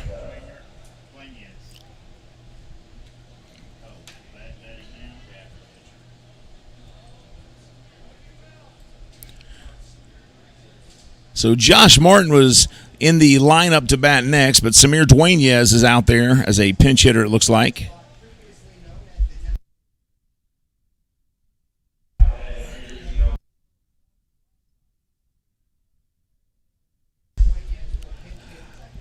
So 1 on, nobody out, bottom of the 7th. Samir Dueñez, the lefty, steps in to face Kuja. So you think that might be all for Josh Martin. Here's the first pitch to Dueñez. And in there for a strike. 82 miles an hour, strike 1.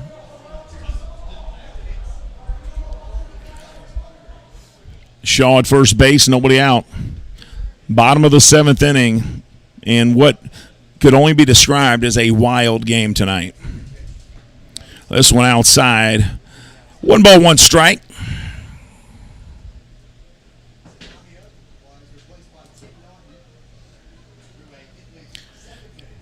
3 hours and 15 minutes long, and we're in the bottom of the 7th. I don't know how they got out of here in 2 hours and 20 minutes yesterday. A lot of strikes and not a lot of balls. And this one hits Dueñez, it looks like, in the thigh.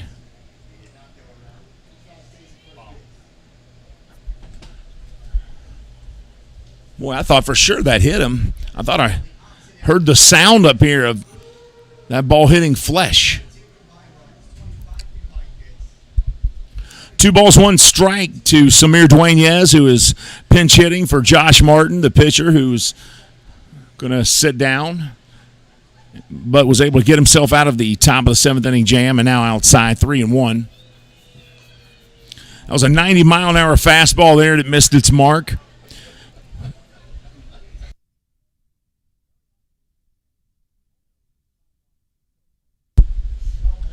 And a 3-1 count here.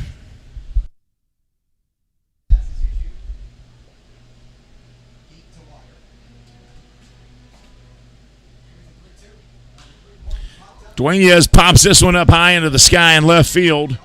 And here's Duplantis. He makes the catch, and Shaw will return to first.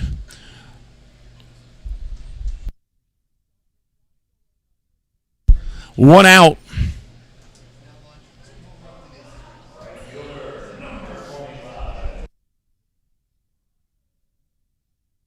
And Jimmy Paredes coming back to the plate.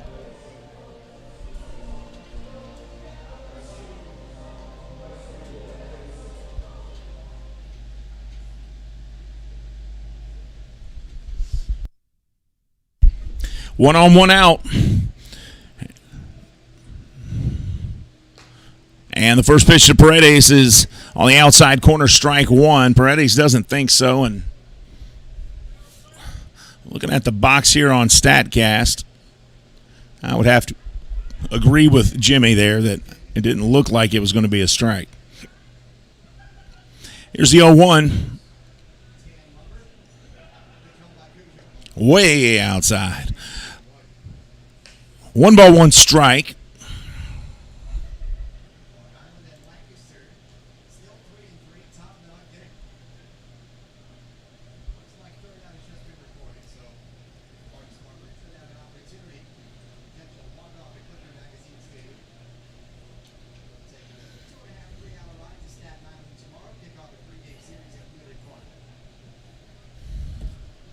Here's 1-1. Paredes fouls this off, and it's 1-2.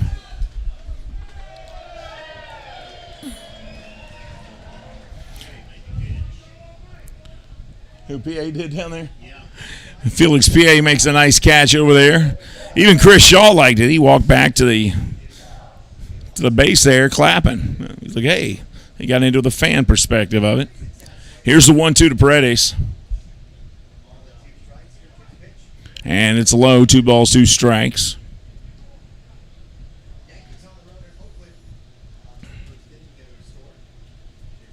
The two teams here combined for 19 runs in the first 2 innings, and in the 5 innings since, only 3.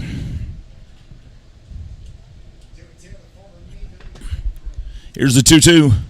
Swing and a miss, and Jimmy Paredes goes down on strikes.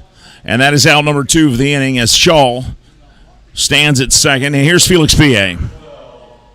As Shaw stands at first, Felix PA coming up.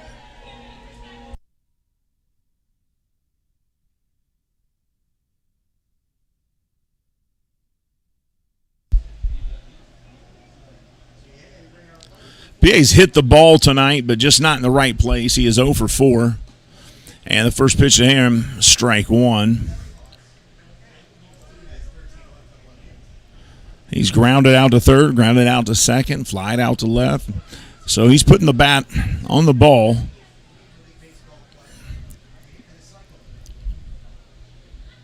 And this one ripped down the first base side, but foul.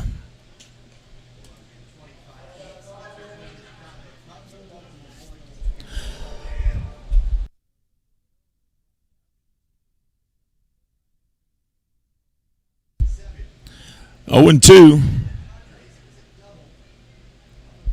PA with 9 home runs, 33 RBIs, and limited action. He was on the inactive list for a while, I think hurt maybe, and has returned here in the last 2 weeks. And that one's up high, 1 ball, 2 strikes.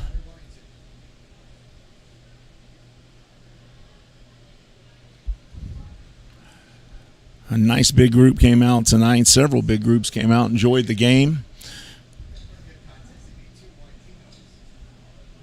And what a beautiful night. It's dropped 10 degrees since the game started. And the 1-2 got him looking. Strike 3 called on Felix PA, and that ends the 7th.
Top of the eighth inning, Jack Weinberger on the mound for the Genomes here at Wild Health Field in Lexington, Kentucky. Welcome back, everybody. I'm Steve Tressler.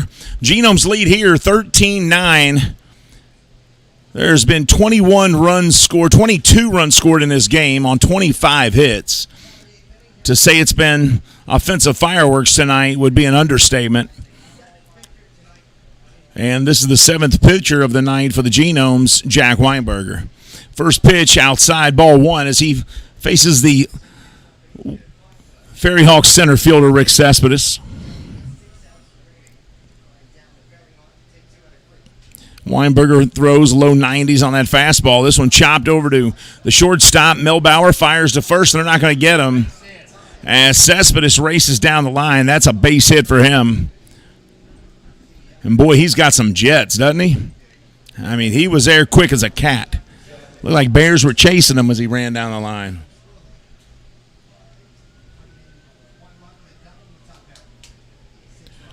Top of the eighth, first batter on, one run on, or one on, nobody out. We are in hour number 4 of the game here.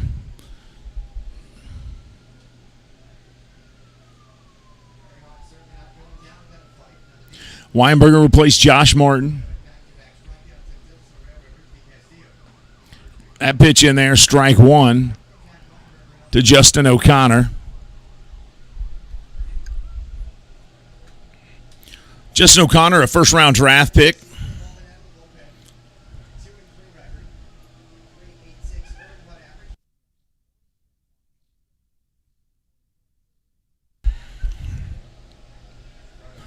No balls, one strike, one on. Cespedes at first.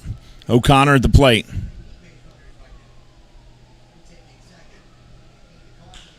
And this one hit up the middle for a base hit. It'll drop in front of Perez. He cuts it off. Cespedes, though, with his speed, gets all the way to third base before the ball makes it to the infield. And just like that, runners on the corner and nobody out. Top of the eighth inning. And a game that has seen nothing but offensive fireworks from the beginning.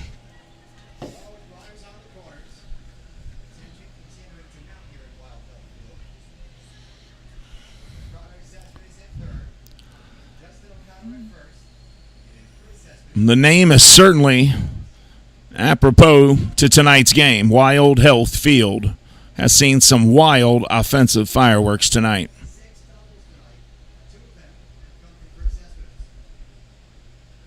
2 on, nobody out. Here's Gonzalez, first pitch, strike one.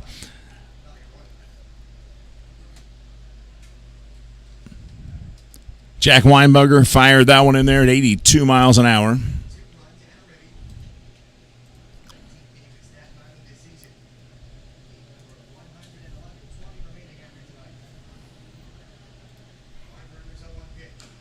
Here's the 0-1. It's chopped. Foul, and it's going to be 0-2.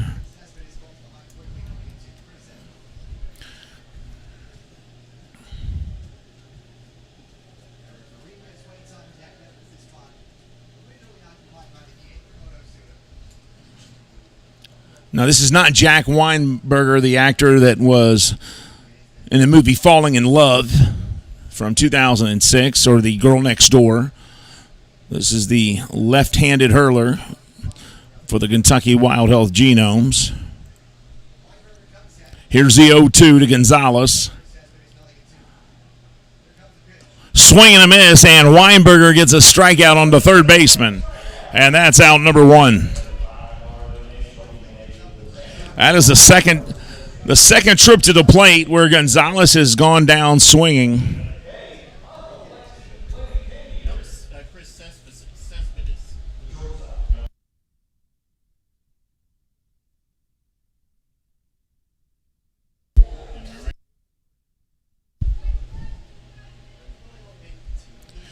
And one out here. Runners on first and third. Eric Morinez, who was pitching and now is at shortstop.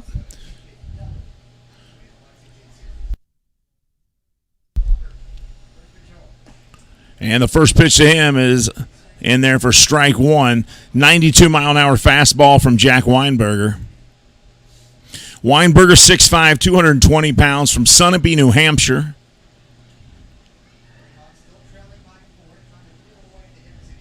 Born October 23rd, 1995.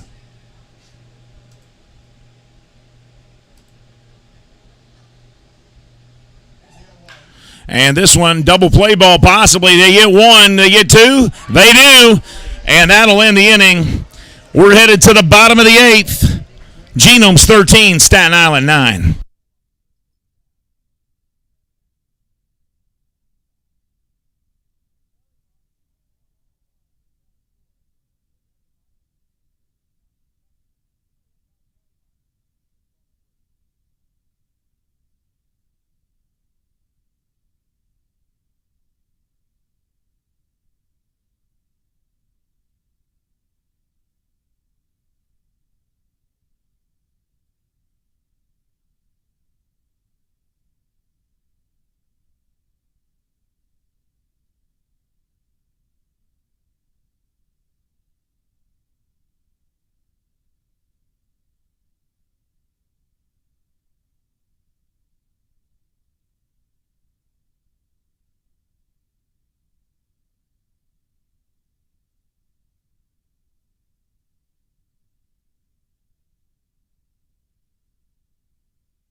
Yuri Perez will lead it off here in the bottom of the eighth inning.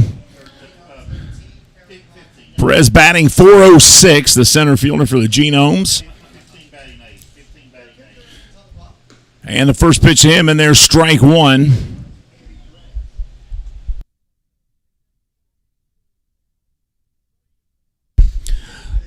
Oh and 1 to Perez. 4 RBIs. No homers just yet. And this one hit right up the middle. And Yuri Perez continues a hot-hitting streak for the Genomes as he gets on base. And he is now 3 for 5 tonight. So Uri's batting .600 for the night and over .400 for the season. New pitcher's number 15.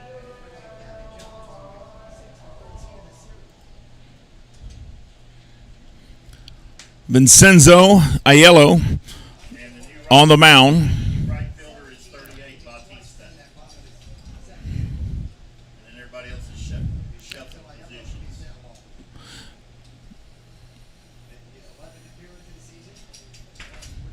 Joseph Monhe started the game in right field, has moved to center.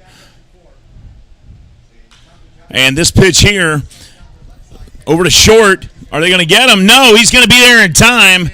And a base hit for Gavin Johns.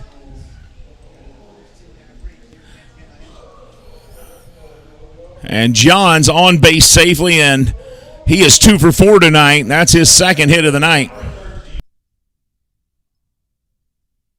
2 on, nobody out, bottom of the 8th, and the Genomes looking to put on some insurance runs on this lead, and why not? The first inning of the game, Staten Island put up 6 runs. Who's to say it can't happen again? Here's Chase Vallow. He is 2 for 3 tonight. One of those was a 2-run home run. Back in the 6th inning, he hit a 2-run shot over the left field wall that stayed fair. Aiello on the mound. Nobody out.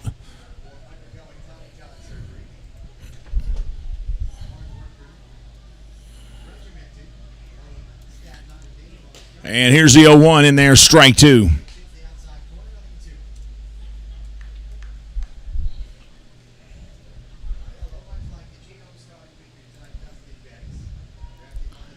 No balls, 2 strikes. Aiello played his college ball for Oklahoma, so he comes from good stock there, folks. 6'2", 220. That pitch tried for the outside corner. He missed it. He was born in Staten Island, so he didn't go far to play. He played college ball for the Sooners, picked by the Miami Marlins in the 28th round and the 839th overall pick back in 2017.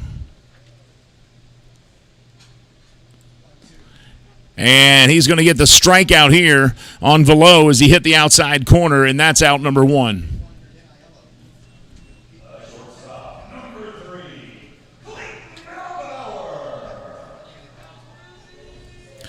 Now Clayton Melbauer comes to the plate. Luke Becker on deck. So top of the order for the Genomes.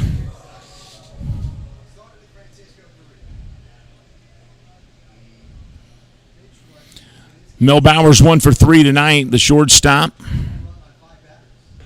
First pitch here misses inside, ball 1. 2 on, 1 out here for the Genomes, bottom of the 8th inning. We are 3.5 hours into this game. I don't know how they got out of here in 2 hours and 20 minutes yesterday. Swing and a miss. 1 ball, 1 strike. Yuri Perez at second. Gavin Johns at first. Clayton Melbauer at the plate. 1 out.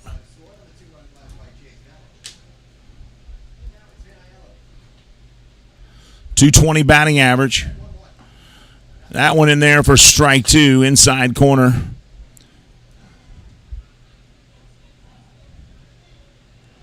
I don't know that Clayton thought that was a strike. Clayton's 1 for 3 tonight. He singled to center first time up. Swing and a miss here. And 2 strikeouts back to back now for Aiello. So after the first 2 runners get on here, the next 2 strike out swinging. And now the University of Kentucky star, Luke Becker, comes up with 2 on and 2 outs. And the Genomes trying to put some insurance runs on their already 4-run lead here in the bottom of the 8th. And the left-handed Becker steps on in. And the first pitch there in for strike 1. Becker, .292 batting average with 18 home runs and 76 RBIs. He is 1 for 4 tonight. He's in the top 10 in home runs and RBIs. That one in there, strike two to Becker. So 0-2 quickly.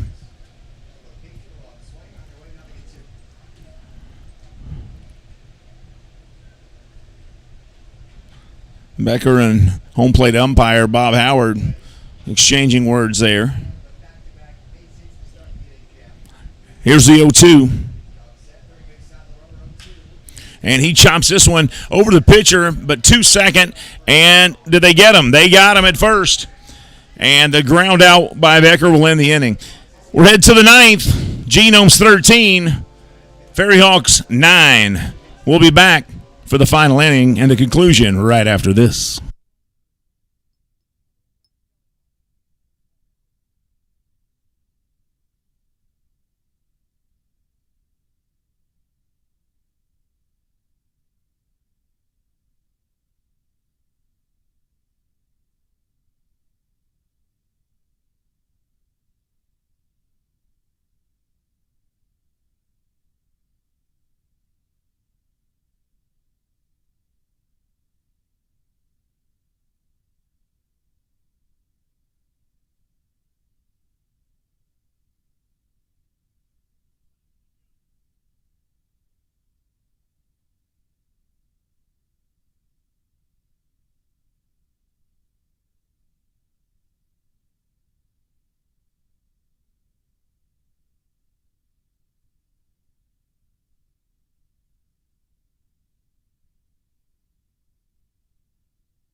Top of the ninth inning at Wild Health Field in Lexington, Kentucky. Thanks for joining us. 22 runs and 29 hits between these two teams tonight in Game 3 of the series. And the first pitch here to Mario Batista, who has come in to pinch hit, strike one. Diogenes Almingo. Diogenes Elmingo. I hope I'm saying your name right there, sir. And that one fouled off, strike two. So Batista comes in to pinch hit, but they will be putting him in right field, so he will stay in the game. Almingo replaces Jack Weinberger.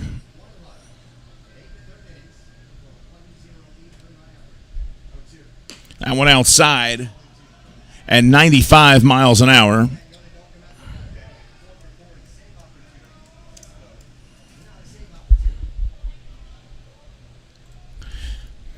If that name sounds familiar, he is a former Baltimore Oriole. And this pitch here fouled up and out of play. 1 ball, 2 strikes here to Batista. He's got a .236 batter on the season, 5 homers, 27 RBIs.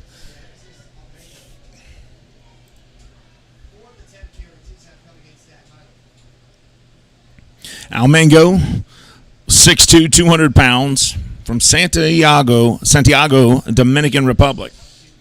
1-2, that one's inside. 2 balls, 2 strikes.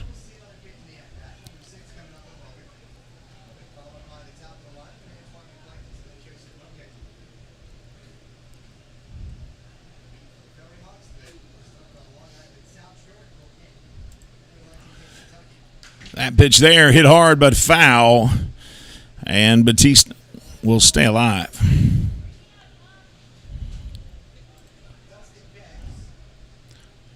Two balls, 2 strikes as Mariel Batista leads things off here. Top of the 9th inning. Staten Island jumped all over the Genomes to begin this game. This one fouled back. Staten Island came out in the top of the 1st inning, put 6 runs on the board. Genomes came in the bottom of the 1st, put 1 run up. Then Staten Island, 2 more runs in the 2nd inning, made it 8-1 after an inning and a half of play. And then the Genomes absolutely lost their mind and scored 10 runs. And that was a 94-mile-an-hour pitch. Looks like off the arm of Batiste there. And he's really dragging that right arm. I want to know how did it hit the right arm when his left arm was facing the pitcher there? Can we get that replay and maybe try to slow it down? It could have hit up here.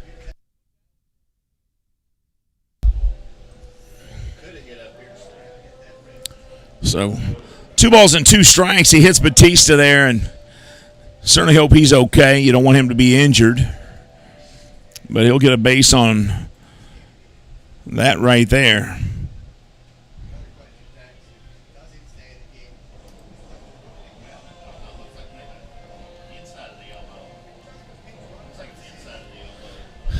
So it looks like it's on the inside of the elbow there. Ouch. That is called the olecranon process, and that is better known as the funny bone. Some people think it's the humerus, but it's not. It's where the humerus connects to the joint there. That cannot feel good.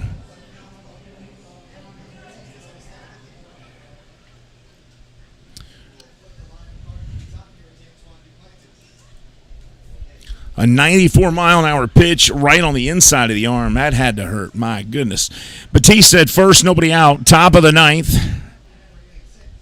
And here's Antoine Duplantis, the top of the order. Grounder to first. Chris Shaw gets 1, throws to second. Did they get 2?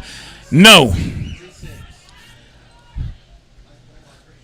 Good job by Shaw to cut that ball off and get it over to second for the force out.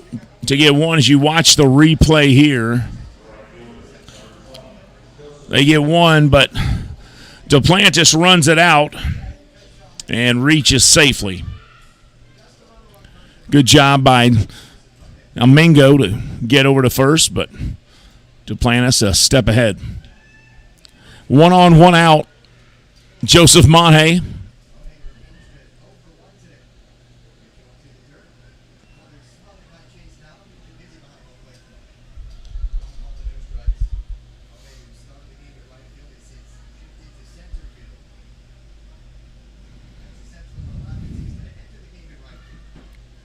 One ball, no strikes to Joseph Monhay.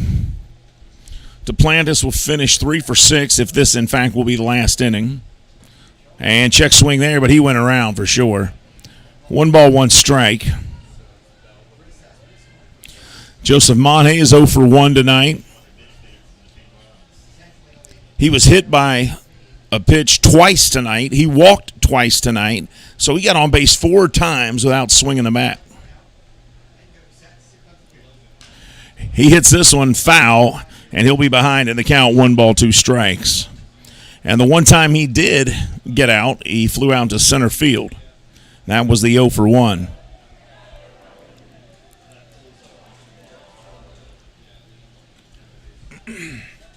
Can't thank you folks enough for joining us. We appreciate you tuning in and watching Genomes Baseball. I'm sure I speak for the players when I say we appreciate you guys supporting the team, and even more than that, definitely grab the family and try to make it out here this weekend. They have 4 games in 3 days, a Friday night game, then they have a doubleheader on Saturday, and the usual 2 o'clock Sunday game. Now, that doubleheader on Saturday is also Faith and Family Night, so bring everybody out and celebrate your faith and enjoy some baseball. And this one here, Shaw couldn't come up with that one, and that'll be a base hit, as that was a rocket by Monhay to right field, and you can't fault the first baseman for not coming up with that. That was hit pretty hard, folks. So runners at first and second, 1 out. Dilson Herrera coming up with Rusney Castillo on deck.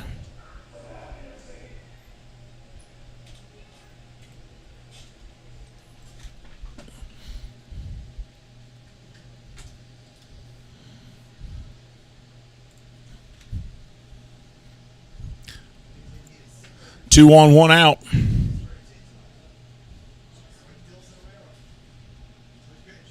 And this one hit high into the sky. It should be playable for Velo underneath it. And he makes the catch. And that is out number 2.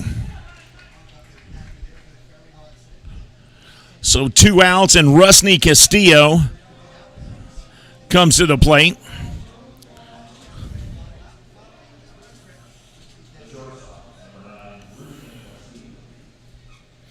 Castillo from Cuba used to play for the Boston Red Sox. From Ciego de Avila, Cuba. He was a teammate, actually, of Robbie Ross. Him and Robbie Ross were teammates with Boston back in 2015 and 16. 2 on, 2 outs, top of the 9th. Swing and a miss here from Castillo. 95-mile-an-hour pitch that time. That is tough to catch up to. Diogenes Almengo.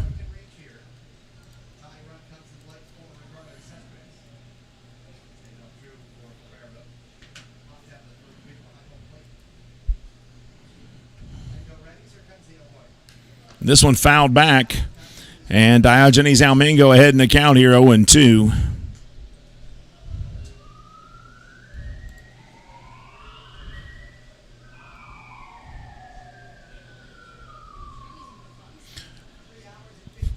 Interesting name, Diogenes. He's the Greek philosopher. And Diogenes was the man who took a candle light in front of people in Greece, saying he was looking for an honest man. This one hit hard and foul. So Diogenes was a Greek philosopher, and he was looking for an honest man, and he was in search of it, so he would hold the candlelight up to their face and ask if they were honest. No balls, 2 strikes, 2 outs. Genomes a strike away from winning the series 2-1, and it could be on this pitch. Ooh, came close to hitting Castillo up on the noggin there. Good job by Velo standing up on that 93-mile-an-hour fastball to grab it.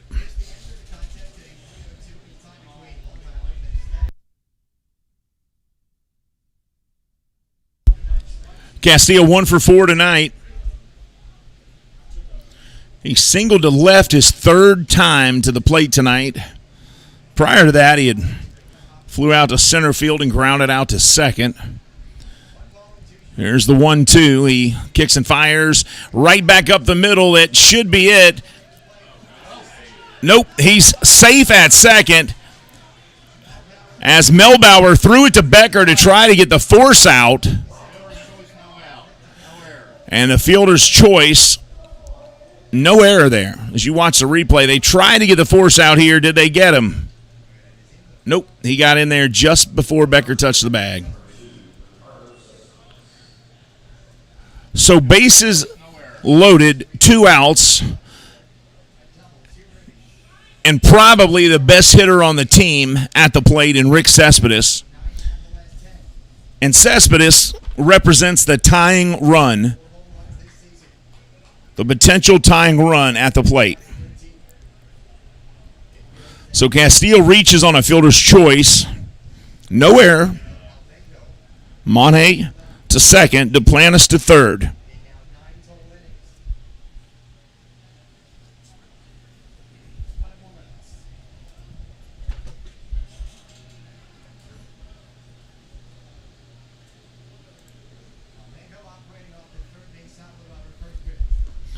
And the first pitch here misses outside.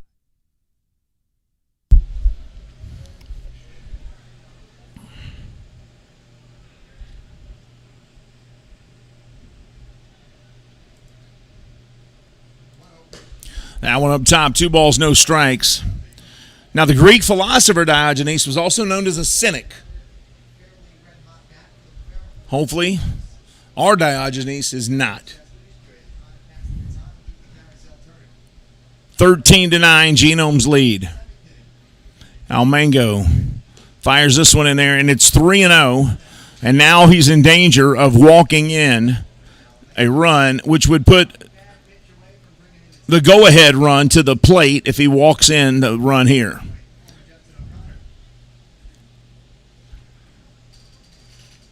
Cespedes a .298 average. Here's the 3-0, bases loaded, top of the ninth, 2 outs. And that's in there, strike 1 at 93 miles an hour. Give me 2 more like that, and we're done. Put a W on the board for the Gnomes. Take the night off and welcome the Legends back home with a Genomes beatdown. Here's the 3-1. And this one, a rocket into right field. 2 runs will score. And they've got him out at third base, and that ends the game. Just when you thought it couldn't get any stranger, it does. They had scored 2 runs, and Castillo tried to stretch it and get to third base and is tagged out heading to third, and there he is there, defeated, walking off the field, and I know he's mad he did it, but the Genomes won't complain. That will end the game, folks, and what a game we had. Staten Island FerryHawks, 9 runs, 17 hits, 2 errors. Genomes, 13 hits, 13 runs, no errors. Final score 13-9. Folks, we want to thank you all for joining us tonight. The Genomes win 2 of 3 here against Staten Island. They're now tied for first place in the wild card race. And tomorrow they welcome the Lexington Legends back. Genomes will be the home team tomorrow for that game. For our public address announcer, Bill Sal Lee. Our DJ was Microphone Mike Allison. Logan Weiler was on the video board. Sam Wallace-Smith was the home plate camera operator. Technical director was Kyle Cooper. Our official scorer was Hugh Davis. Dave Kaplan was our official stringer. I'm Steve Tressler. Genomes win here tonight in a wild one, 13-9. We'll be back tomorrow night, 6:35, first pitch against the Legends. Game 1 of that 4-game homestand versus the Lexington Legends. Genomes win tonight. Final score, 13-9. That's all for this time. Until next time, have a great time, everybody. Good night, and go Genomes.